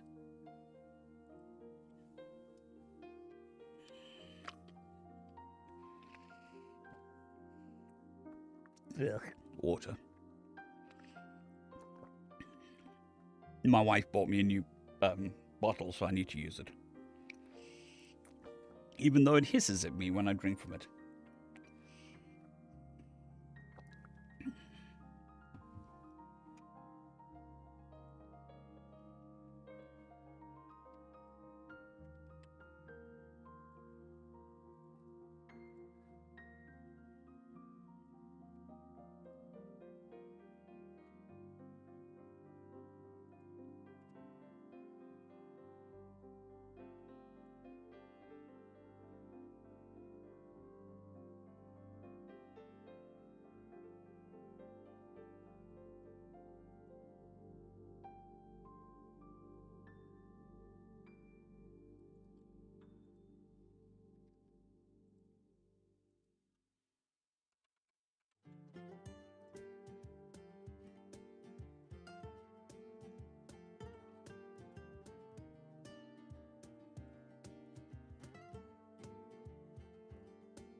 That would look pretty gross.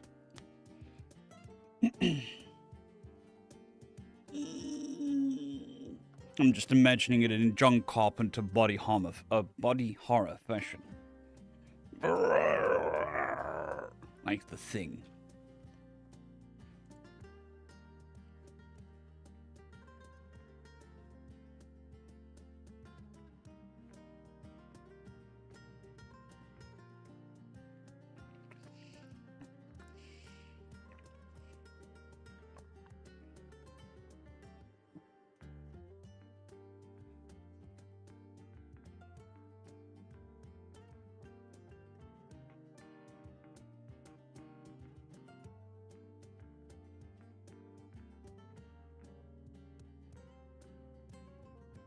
All right.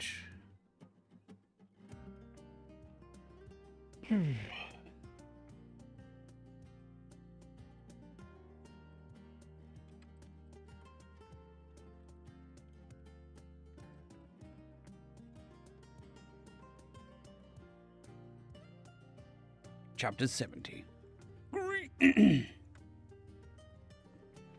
Greetings, ladies and gentlemen, and welcome to today's narration of the web series The Human from a Dungeon. If you're new to the series, there is a playlist listed down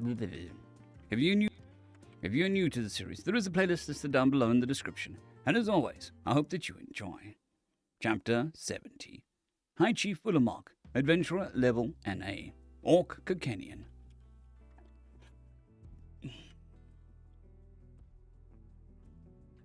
My gaze washed over the former battlefield with satisfaction. Drow corpses and weapons were scattered everywhere, with nary an injured dwarf, elf, or orc in sight. We'd definitely taken some casualties, but we cleaned up after ourselves nicely. Our enemy, on the other hand, didn't get the chance to. A job well done, if I do say so myself. I even got to fight a bit. Of course, fighting on Hanasback isn't exactly my favorite kind of brawl, but beggars can't be choosers. King Lofan's finest had retreated into the city and were already on the walls taking poorly aimed potshots at us. The walls were imposingly large, but had definitely seen better days. Probably built by the vampires when they held the city, and not at all maintained by the inbred bastard king and his four fathers. The steady sound of Hanas' hooves galloping behind me brought me out of my contemplations. My Hanas, a warrior bred for size and strength, huffed at the inconvenience of my weight shifting as I turned to get a look. I patted the poor beast on the head while Blagrath's Hanas approached us. Just got word from the Emperor Jack. Just got word that Emperor Jack has made it back home safely, sir. Blagrath reported.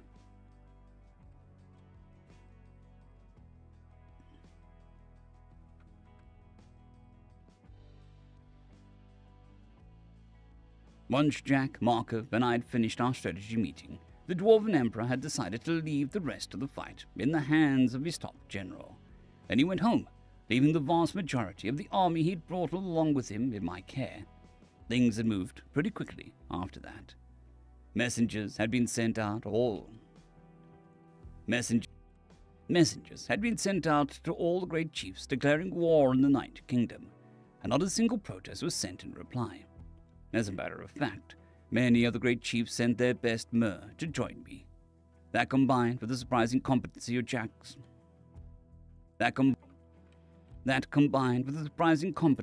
Jack's generals made things a whole lot easier than they otherwise would have been.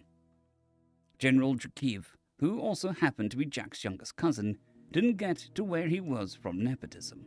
Or maybe he did, but he's still a damn fine strategist as well as a natural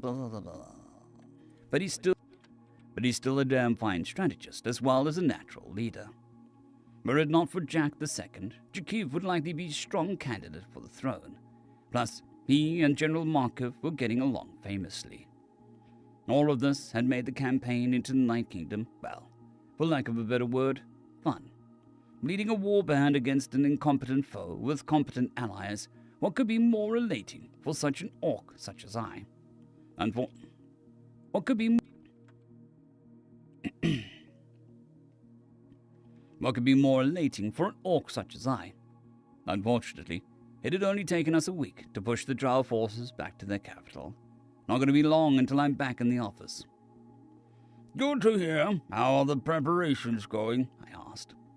The boulder tosses are nearly finished, and we've got some decent boulders to chuck, sir. Jakiv and Makiv are ready for the assault when we are. Blaggrath cracked his neck. By the way, sir, are they related? Jakiv and Makiv? Not that I know of. Why? No real reason. Their names sound familiar is all. I stared at the brawny young infantryman for a moment, trying to judge whether he was serious or not. No sly winks or hidden smiles gave it away. One's an elf and the other's a dwarf, I said, trying not to sound condescending. Yeah, but elves and dwarves can have babies, and them babies usually look like one or the other, so you can't really tell. I've seen a dwarf and an elf be brothers from the same parents, sir. Okay, but one is cousin to the Emperor of Calcutta, and the other is a high-ranking general in the army of Belisar, I argued. That's a lot of distance apart, and they're leading different armies.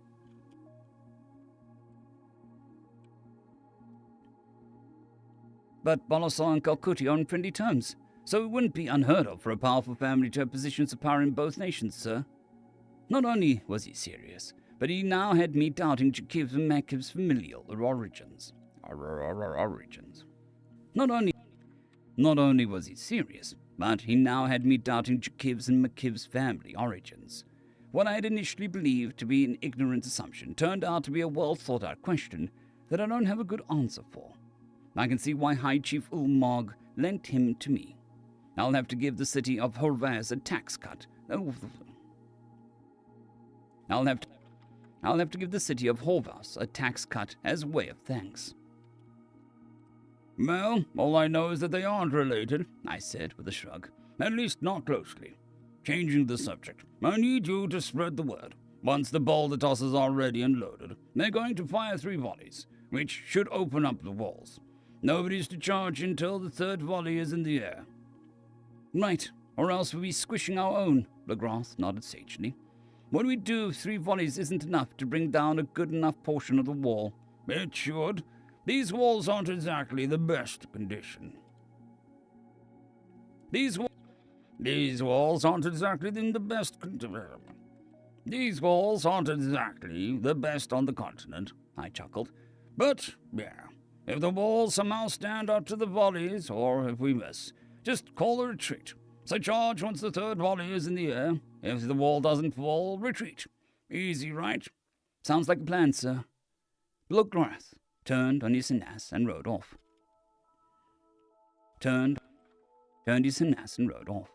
My own was absent-mindedly picking at the grass. He huffed another complaint as I picked up the reins and steered him towards my encampment. Despite his hesitancy and my weight, we made good time getting back. I sighed internally as my tent came into view. One of the biggest and gaudiest damn pieces of fabric I'd ever seen rose above all of the others surrounding it, telling everyone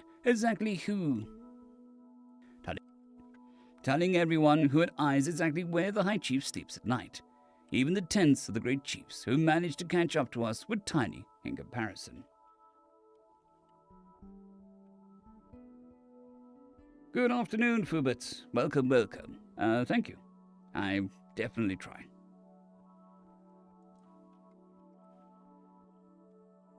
Comparison.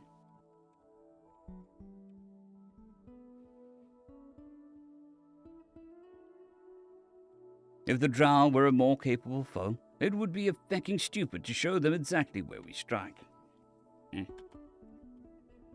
If the Drow were a more capable foe, it would be fecking stupid to show them exactly where to strike. Thankfully, they don't stand a chance of getting this far behind our lines. The dull mood brought on by the sight of my tent disappeared when I saw who was hanging out in the guards surrounding it.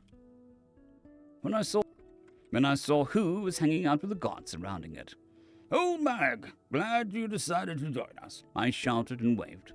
Gracefully, I slid off my harness, the ground shuddering slightly as I landed. It could be my imagination, but I swear the harness sighed in relief before it trotted off to join the others at the stable. I strode up to Olmag and grasped his outstretched forearm. "Wouldn't miss it for my wedding, High Chief," he laughed. "How's Blagrath? He's been making himself useful." Has he been making himself useful? He has. All compliments, no complaints. He's been acting as my second-in-command and doing a damn good job of it. Didn't catch his rank, though. Oh, that's because he don't... Oh. No, that's because we don't have... Oh, that's because we don't really do ranks in the Havros. Oh, that's because we don't really do ranks in the Havros. You're either a chief or you aren't. Good to hear that he's been taking initiative, though. What happened to your original second-in-command? Well, I left Raisin handling the administrative stuff in Kakena, and Homnian became ill on the second day of the campaign. Blagrath was already helping Homnian by then, so we just stepped into the role like it was nothing. Yeah, that sounds like him. Old Mag chuckled. So I take it the rats are hiding in their den? Comparing these cowards to the mighty beasts that roam the wastes is an insult to the rats. But yes, the drow are cowering behind the walls. Not to worry, though. I brought siege equipment. I said with a grin. Boulder tossers, which are currently being assembled, and hook ladders. Yes, I know that too. I was wondering... If you could be the first over and all through the wall, yeah? Nope. What? Every great chief here wants to be the first. Even I want to be the first. We all had a shouting match earlier, and it became apparent that nobody will be satisfied. That nobody will be satisfied with a compromise. So, I trailed off and shrugged a little. So, nobody gets to go first? Exactly. We'll all be leading from the back. But the troops are aware of the situation. If they're upset, they get to protect their chiefs. If they're upset that they get to protect their chiefs, they aren't showing it. Also, if it will be of any comfort, I'm willing to explain the situation to your soldiers. Nah, if you explain it to them, I don't get to pitch them. Nah, if you explain it to them, I don't get to bitch to them about it. Old Mag laughed. So how come we don't all go first, together? 'Cause some of the great chiefs shouldn't be on the front lines at all, I replied with a malicious grin. 'Cause they haven't chosen their successors yet. Oh, Ulmark deflated a little. If a great chief were to fall here without a successor, there would definitely be a civil war. Could be a war between the hopeful successors, or other great chiefs may bring up age-old claims and start trouble, or both, actually. I know, High Chief. Either way, it'll be a blow to the United Chiefdoms. A blow which I am responsible for preventing.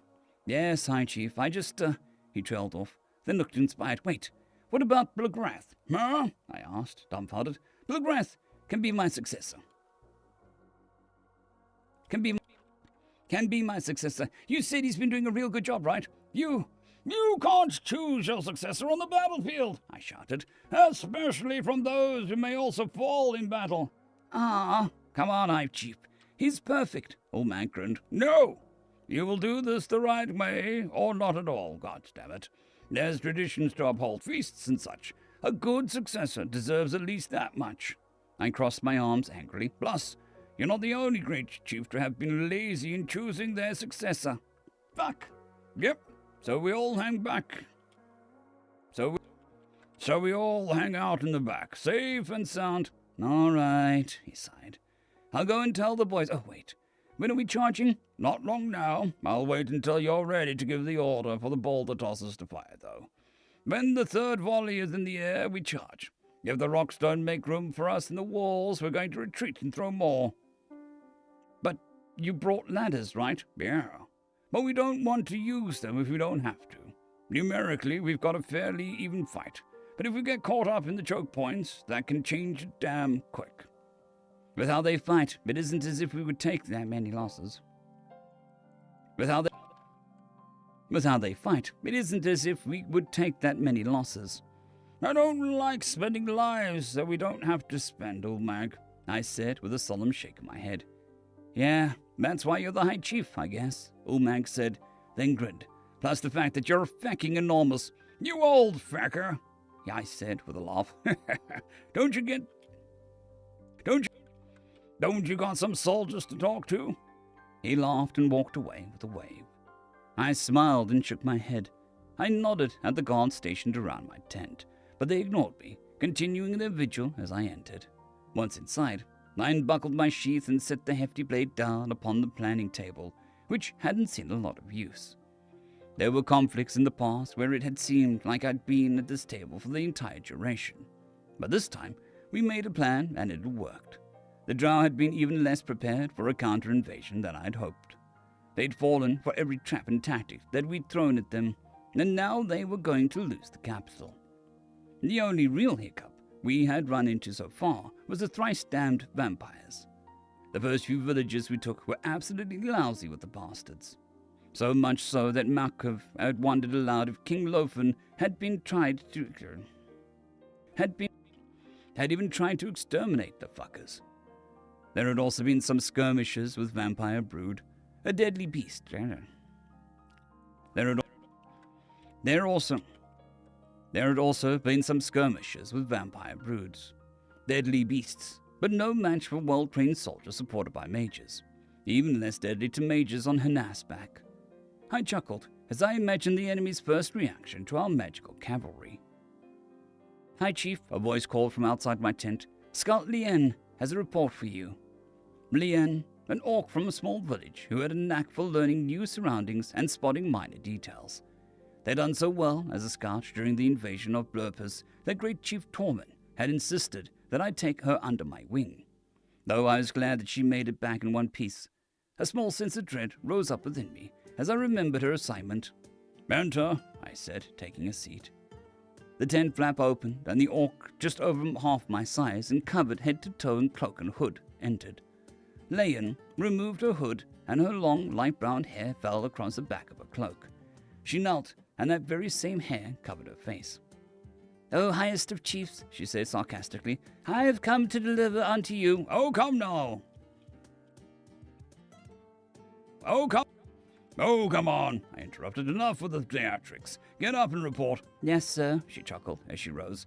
"I take it you've got good news if you're being so playful." No, not all." Oh no, not at all," she said as her demeanor shifted.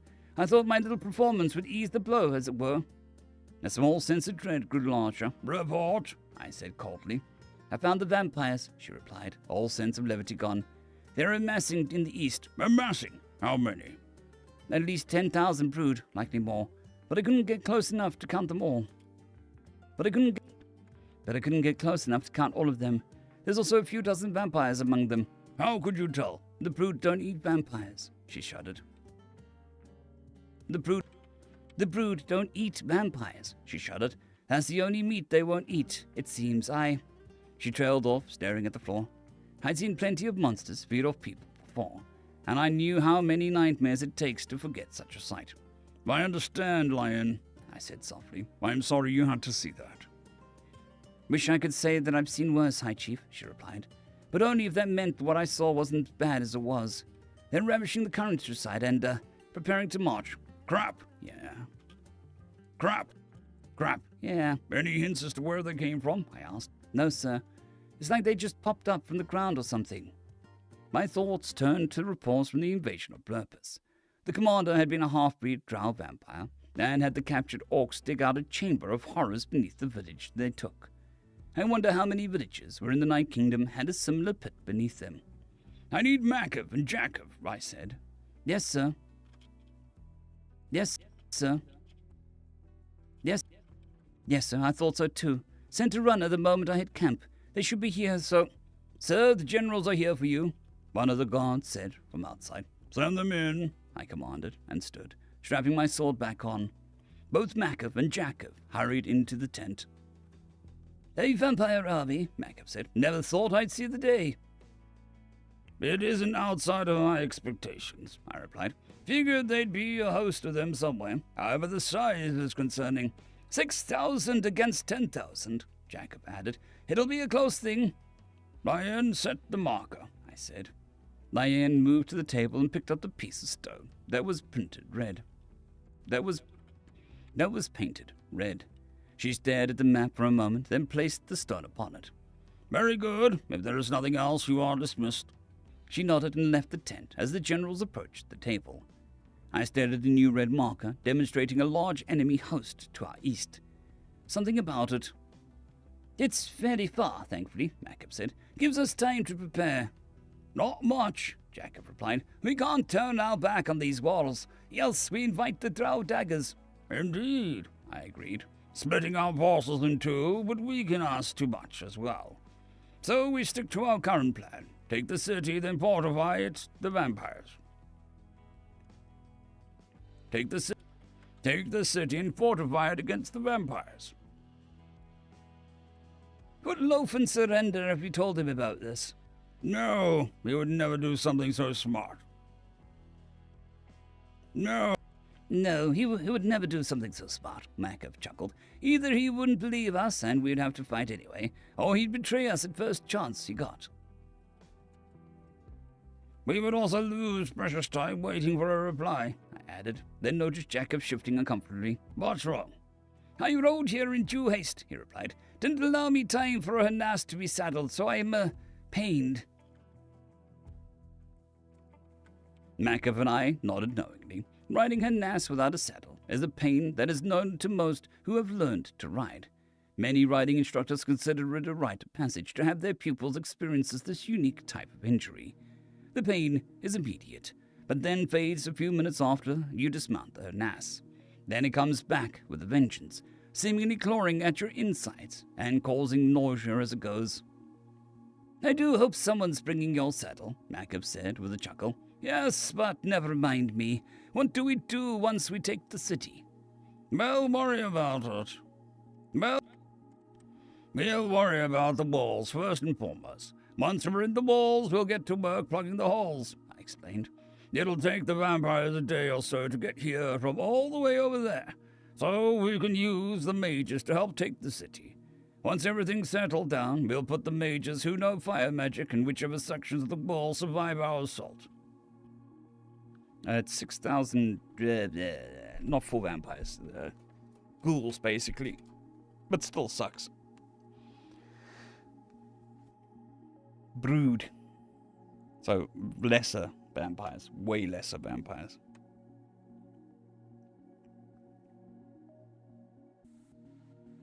Should also have archers with flaming arrows, Jacob added. The city should have enough pitch. I'm concerned about the potential vampiric presence within the city. And concerned about the potential vampiric presence within the city, Jacob said. Getting attacked from both sides of the wall would be devastating. We'll need to have patrols, assuming that we're confining the citizens. We'll need to have patrols, assuming that we are confining the citizens until everything settles down. That's not a bad idea, but each patrol will have to have some way of permanently ending a vampire. Torches could do, but they're easily extinguished. Mages would be best option, but each mage we send on a patrol is a mage who can't be on the wall. Damn. Wait. Infantry patrols with torches and whistles, I said. They will be supported by a rapid response force of mounted mages. That should prevent an attack on the two fronts. Good plan, Jacob nodded. We'll see it done, High Chief. Gods, though. I don't like how close that army is to Balasar. I glanced at the marker on the map and my eyebrows rose. Jacob was right. It was only about 2 days' march from the border of Balasar. Maybe we'll get lucky, and they'll march on Balasar instead, I chuckled. King Yesenrath is far better equipped to deal with them than we are. That's true, Jacob said with a laugh. I suppose I worry for nothing. Yeah, I said, something about the map still nagging at me. All right, same plan as before. Once the third volley is in the air, we charge. If there isn't a big enough hole for us, we'll pull back and launch another one. Jacob and Jacob agreed and left, but I barely noticed them go. I hadn't seen it before, but the position of the vampiric host reminded me of a conversation I had with that human. The vampires were more than a day's march away from us, and at least 2 days from Balasar. But they were also only half a day away from the deep, wild forest. End of chapter.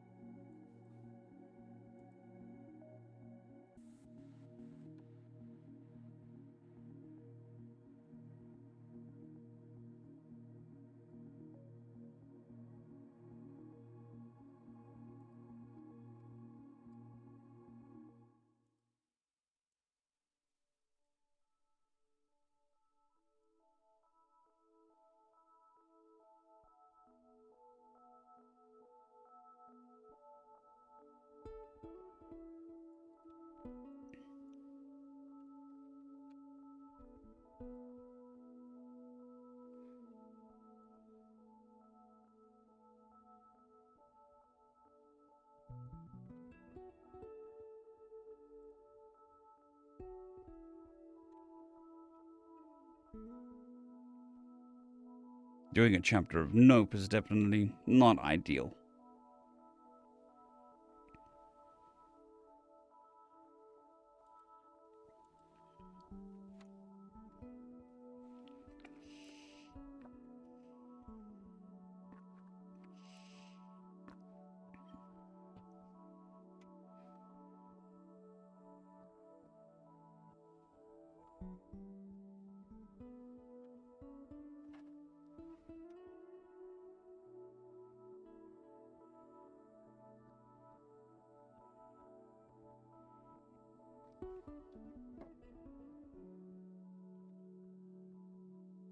Good afternoon, Hede. Hope you're doing well, and I'm glad you enjoy the content.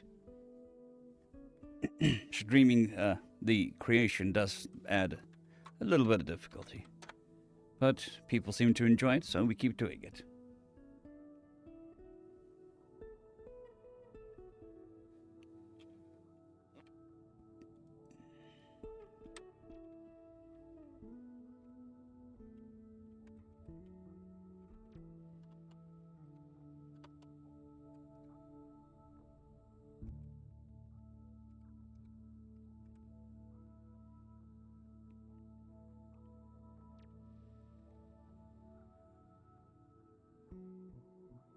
Greetings, ladies and metal-gents, and welcome to the latest edition.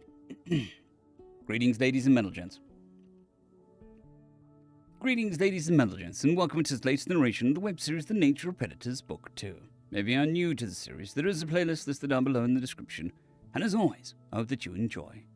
Chapter 25. Memory transcription subject, Taylor Trench, human colonist. Date, standardized human time, May 14th, 2160. Good afternoon, Merlin. Hope you're doing well.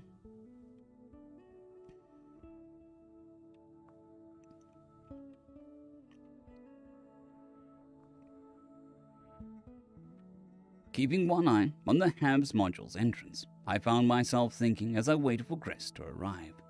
The sudden change of our circumstances wasn't lost on me. I never would have dreamed 2 months ago that I'd be chatting it up with an alien I barely knew, who had binocular eyes and a carnivorous palate.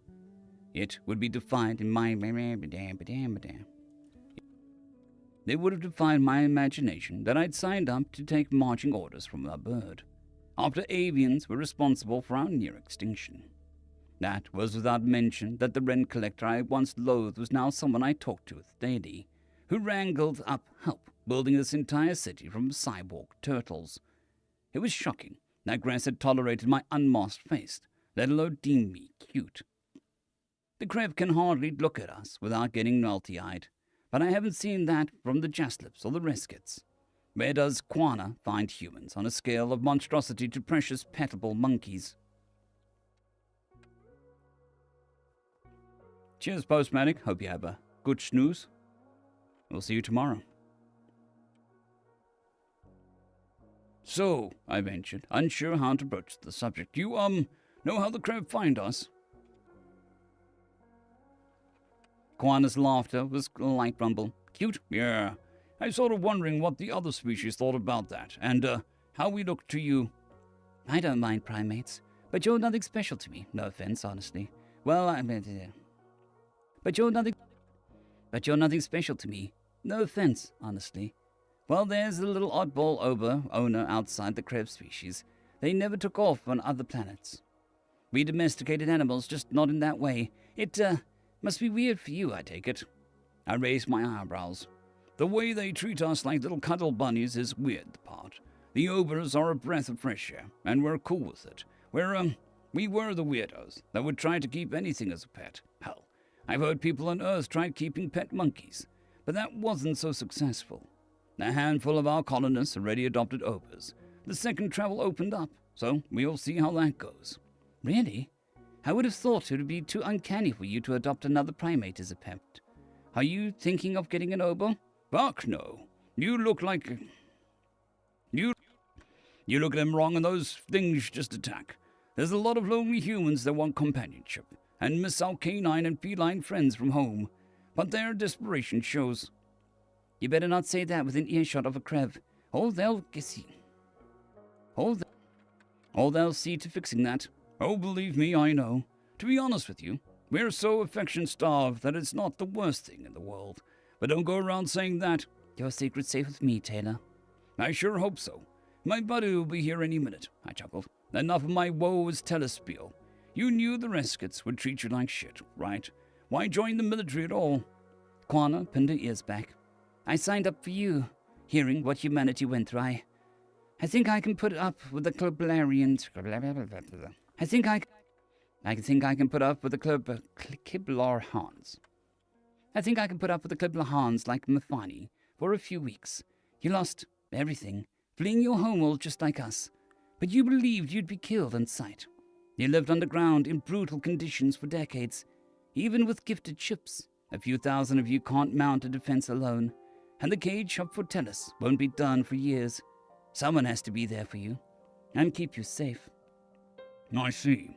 I'm honestly touched that other races care about us at all. Our lives meant so little to them, and you're willing to come all the way out here just to... It's nothing. We help you.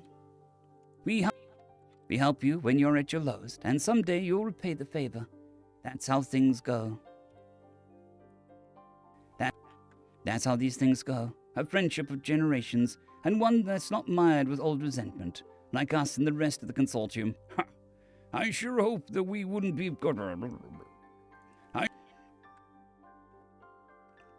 I sure hope we wouldn't have gotten off on the wrong foot already, Quana. We've had enough aliens pick a fight with us for one day. Now my friend has yet to show his face, so we should head to roll call. Don't need any more Reskets up our asses. The Jastler flicked her triangular ear in acknowledgement, and an intrusive thought wormed its way into my brain, musing how soft her silky fur would be to touch. I guess the spirit of Gress had possessed my psyche for a quick second, though I pushed it away without a silly remarks of his sort. Checking my heart... Though I pushed it away without any silly remarks of his sort. Checking my holopad, it seemed that we were well ahead of schedule, and could file into the designation area with plenty of time to spare. Quana trailed behind me as I exited the hab module, and I collided head-on with a wall of green scales. With an undignified screech, I crumpled to the floor. Concern rushed across Chris's face, though he didn't seem unbalanced at all.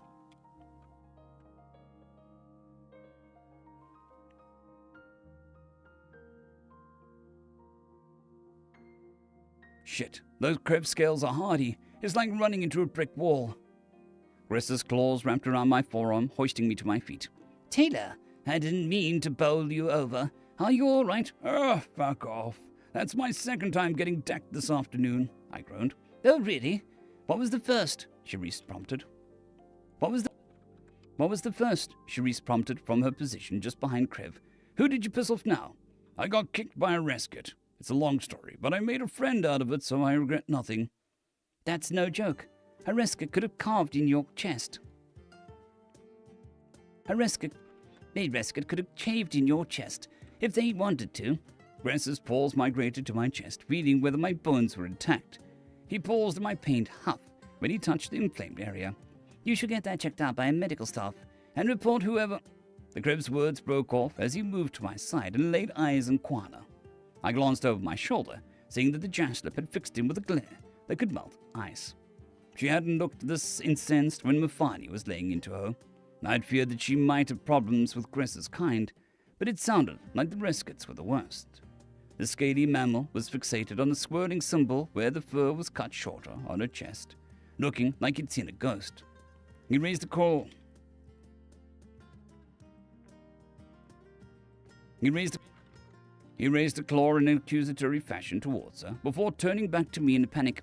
No, forget what I said earlier. Pick a different friend. Gress's voice was breathy, and his eyes became lined with tears. That enclave symbol. That enclave symbol. That enclave symbol. That enclave symbol. Jaslips from Smiggly World are bad news, Taylor. Quana bared her teeth, revealing serrated fangs and elongated canines. Your friend is a kit-killer human. This bastard let Jaslip children die to save a few aristocrat blowhards. You don't know what you're talking about. I would never. Your people are fucking monsters, and I wouldn't humiliate myself by being anywhere near you. Whoa! Whoa! why don't we all just take a breath and calm down a little? We can work this out. Whoa! Whoa! Why? Greetings, lady. Oh. Whoa! Whoa! Why don't we all just take a breath and calm down a little? We can work this out, Charisse ventured, shooting a glance at me that asked what I'd gotten myself into. I think I'm a little out of the loop. Gress is the monster. Jassup's lives were worth it to him.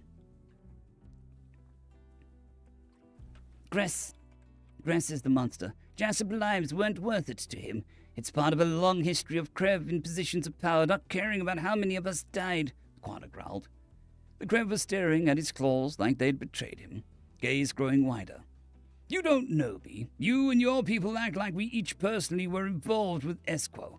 Meanwhile, you Jaslips throw away your own lives, then blame everyone but yourselves. You could be in the same place as Earth. We saved you, and you make us regret it every day. That is out of line, I hissed to Gress. Really? You're on her side. After everything, you're being a dick. I don't know what's gotten into you. Then let me make it simple. You get rid of her, or I'll never speak to you again. Charisse reaching out a hand to try and stop the Krev as he stomped past, before thinking better of it. Shock tingled in my veins as I replayed what had just happened. I had never seen a mellow wise. I had never seen the mellow, wise Gress behave in such an explosive fashion. How could he throw an ultimatum at me like that, with zero explanations? After everything we'd been through, and how over the moon he was to befriend humans, he must truly hate Jaslips from Quana's enclave. I was scrambling to put the pieces together, given that the three-tailed carnivore recognized him. It must be because of that infamous incident. The hostage situation with Jaslip extremists that Gress refused to talk about. What had really happened? I've seen how sweet Gress is with children, from his own daughter to the little girl back in the cavern. I find it hard to believe he'd callously thrown away Jaslip kids. He mentioned it took his sanity, so, something happened to Kit's dying, and seeing Quana brings it back. I raised a finger at Quana, deciding it was time to stop respecting his privacy. Forgive me for spending this last 20 years in a hole, but I spent the last 20 years in a hole. What do you mean that Gress let Jaslip kids die? That rotten prick was given a choice to save 5 of the captives held by the admittedly crazed fighters, trying to make a point. I don't agree with what they did, but this is about Gress, the Jaslip hissed. There were 5 kids, and 5 of those... And 5... But... There were...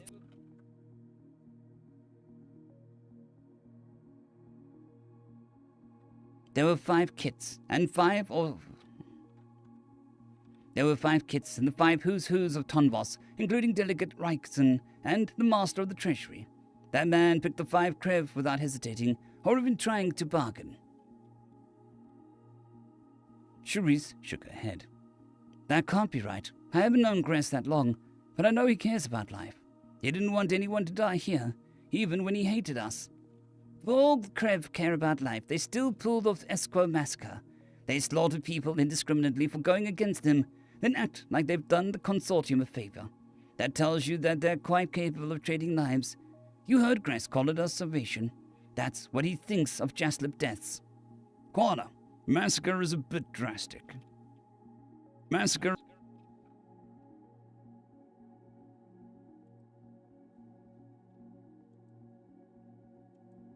Quana, massacre is a bit dramatic. Jeez, Gress has a point. Gress has a point that your world could have turned out like Earth. The words slipped out of my mouth before I could stop them, and the Jaslip's withering glare fell on me. You act like you know what it's like. You act like you know what it's like. Talk like it's equivalent to our situation. It's not. Charisse hesitated. Nobody wants to genocide the Jaslips for their eyes, but still, their government didn't give permission for the Krev to finish off the remainder. It was a violation of autonomy, regardless of how much it was worth on Earth. Regardless of how much worse it was on Earth.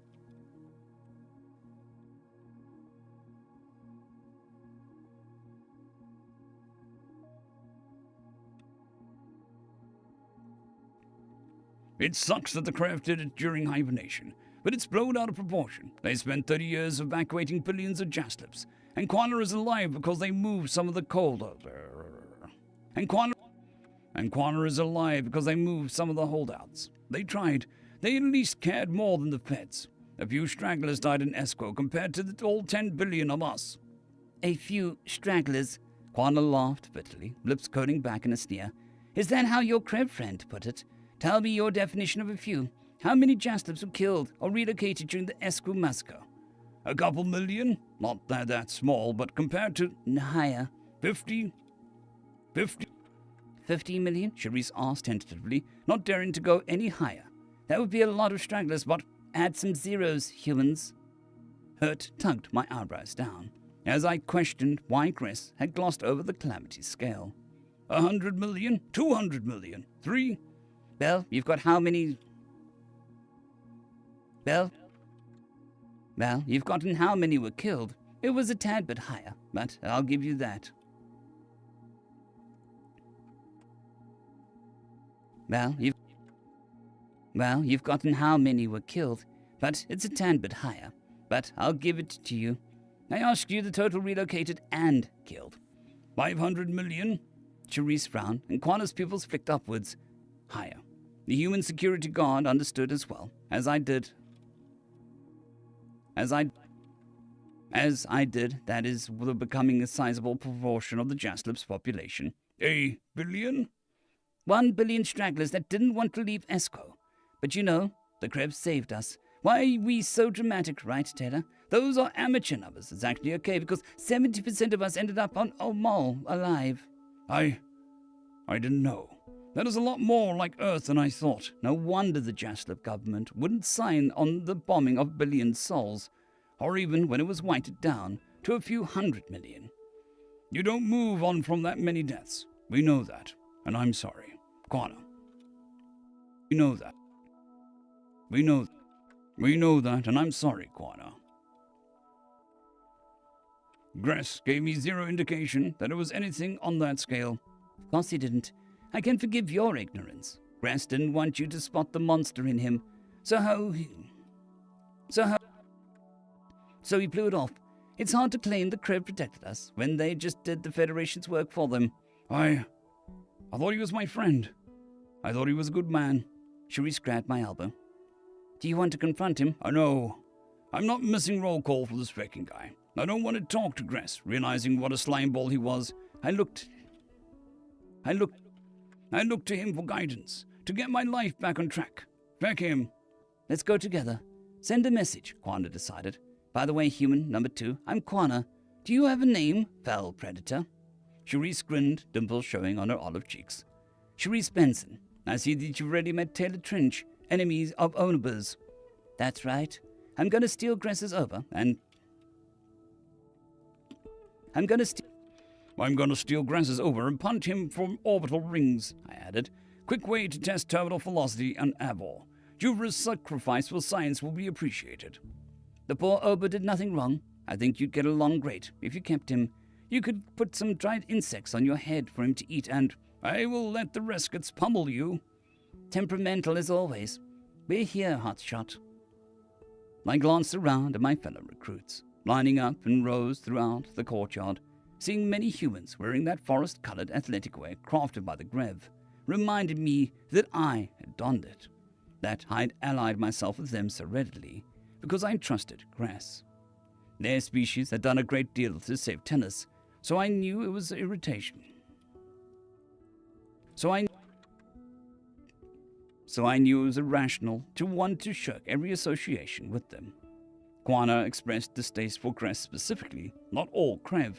She would have accepted a different individual as my friend, so they couldn't all be this twisted. I guessed it was just out of the other bunk.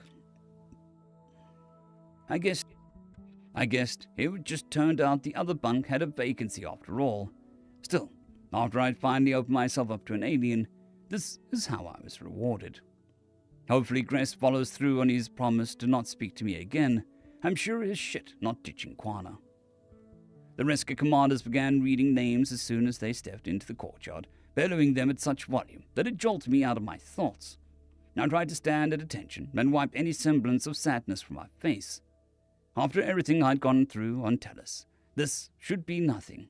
There was a random crev that I'd known for all of 2 months, and who never really opened up about himself for reasons I could now. And who'd never really opened up about himself for reasons I could see now. I wasn't sure why this betrayal stung so deeply in my heart, unless I was that desperate to be loved. Quana kicked my ankle as an officer called my name, and I bellowed the word "here" in an emotional voice. Without Chris, this was really about getting vengeance for Earth. All right, you chubby, oversized overs. Mafani had assumed control of my row, having picked Quana and I out of the crowd with ease. He walked from side to side, passing out black helmets that looked like a motorcycle gear to each human. Normal species wear contacts.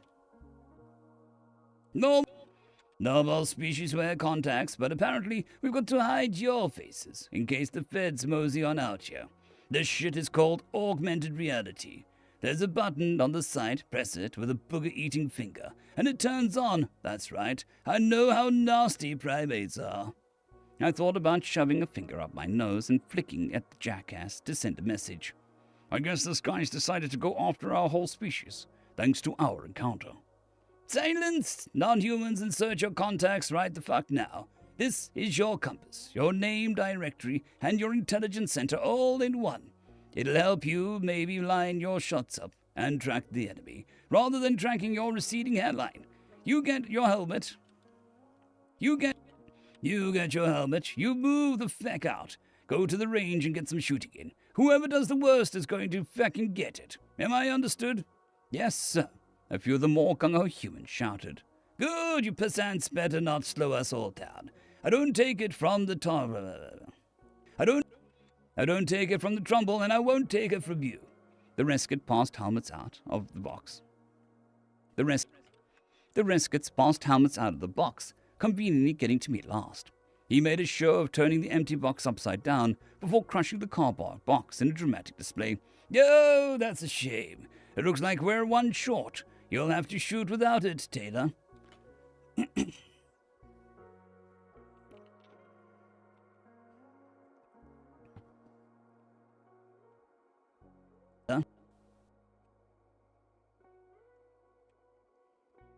You'll have to shoot without it, Taylor. I scowled at the trainer Mafani. You made sure I didn't get my gear on purpose. I wasn't given enough helmets. The box was empty. Do you have a fucking problem? As a matter of fact, we do. I snapped my head off to the right, where General Radai. As a matter of fact, we do. I snapped my head off to the right, where General Radai was sprinting at terrifying speed. He skidded to a halt inches away from He skidded to a halt inches away from barreling Mafani owner. I found this at the back of your supply truck, right after you ducked in there. Care to explain? Oh, it must have been left there by the mistake. You wouldn't be dishonorable to not... You wouldn't be so dishonorable to not only use cheat tricks in a dispute, abusing a power disparity, but then to lie to cover yourself. That'd be ruinous. Of course not, General. I'm embarrassed that you'd think such a thing. As you should be. Confine yourself to your quarters for the day. I suspect you need reflection on duty. But I'm supposed to train. I will handle the training. You won't go near Taylor Trents again. If you do, there'll be real fucking consequences. Now get lost. Mafani slunk away, shooting me a look of absolute loathing. I turned my head away from him, pressed a squirming finger to the outside of my nostril so it looked like I was picking my nose, and then popped a digit into my mouth with a shit-eating grin. The Resket's eyes glowed like he wanted to kick me down again. The Resket's eyes glowed like he wanted to kick me down again, but he wouldn't dare with Radai watching him like a hawk.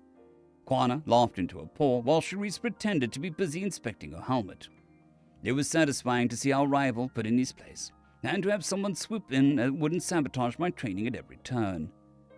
I extended my hands, and the Resket General transferred the helmet to my custody. Redai promised to oversee our training, but I wasn't sure he actually would. I mean, he's the leader of the consortium's military. Surely he has more important things to do than fulfill some half-baked offer. I slipped the helmet over my head, tapping the on button. Thank you, General. I appreciate your time. No better way. There's no better way to assess human capabilities than in person. I'll be doing anything but easy on you. I'll be going anything but easy on you, he replied. Redai replied, It responds to your eye movements, and you can activate commands by focusing your pupil on tiny prompts in your periphery. Pull up the map overlay and select the range. Then get your ass in gear. Yes, sir. Pulling it up now. I trained my pupils on the English words in the lower corners of the helmet display and lingered on the map label. It pulled up a diagram of the local layout with options further down to zoom out as far as the planetary or even stellar level. I studied the part of the fielded area labeled range, and the overlay faded, replaced by visual and audio walking directions. Got it. I'm on my way. This is neat, Charisse murmured as we hustled. You can judge distances between objects at a glance. How fast things are moving, wind speed, your current coordinates and distance to the object. I'm just happy it's air conditioned. Hey, what's the water droplet icon for? I blinked in surprise, as selecting that caused a rotated nozzle I hadn't noticed. A quick once-over by Charisse showed me that a port attaching my...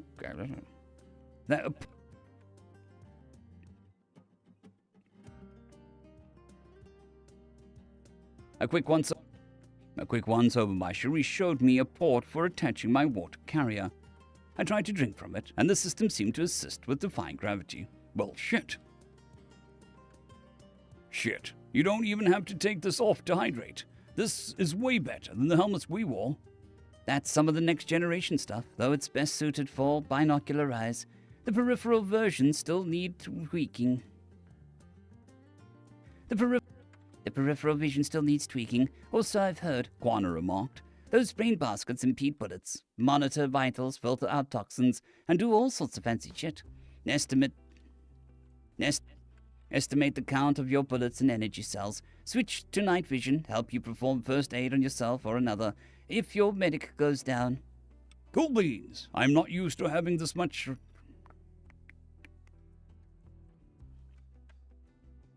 Cool beans.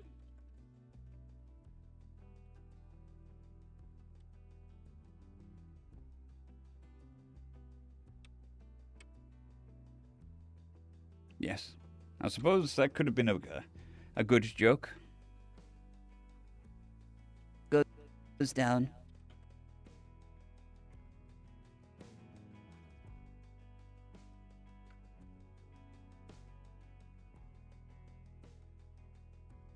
Cool beans. I'm not used to having this much info thrown at me in real time, but I see why Mafani didn't want me to get one of these. That would be a disadvantage, especially since, if I'm reading this right, it seems to be able to target lock and suggest corrections to your aim. Charisse adjusted her helmet, grunting. I haven't got that. How do you do that? Flick the chin button while looking towards what you want to shoot. Let me try target lock Quana. The dumb thing's asking me, are you sure? Combatant is marked as friendly. Confirmation of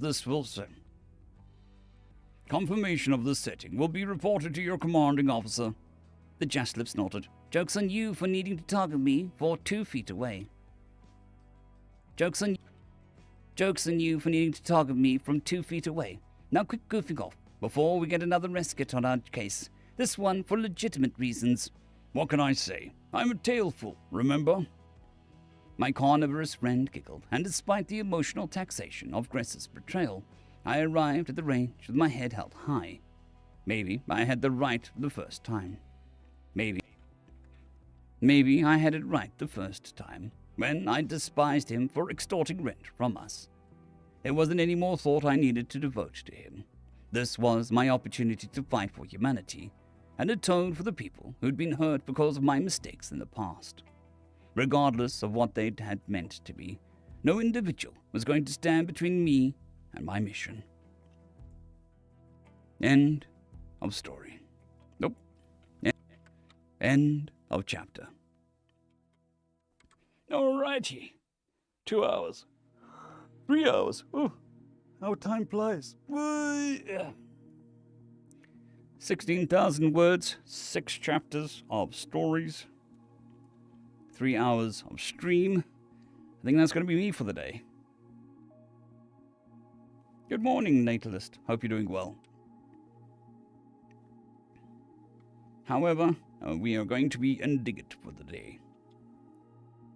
But fear not, we shall be back tomorrow. Same time, same place. So, whatever time it is for you, minus 3 hours. 12 o'clock, GMT plus 1.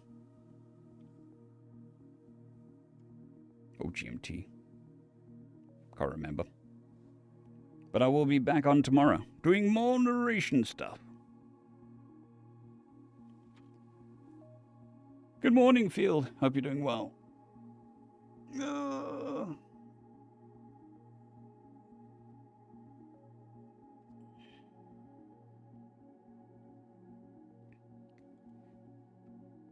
Unfortunately, they recommend 4 hours of streaming if you want to get your stream going, but, you know, I'm narrating, so my voice usage is pretty high, so I wish I could continue on longer, but the voice is not happy. We've done a full day's work. Now we'll go edit it into videos and post it.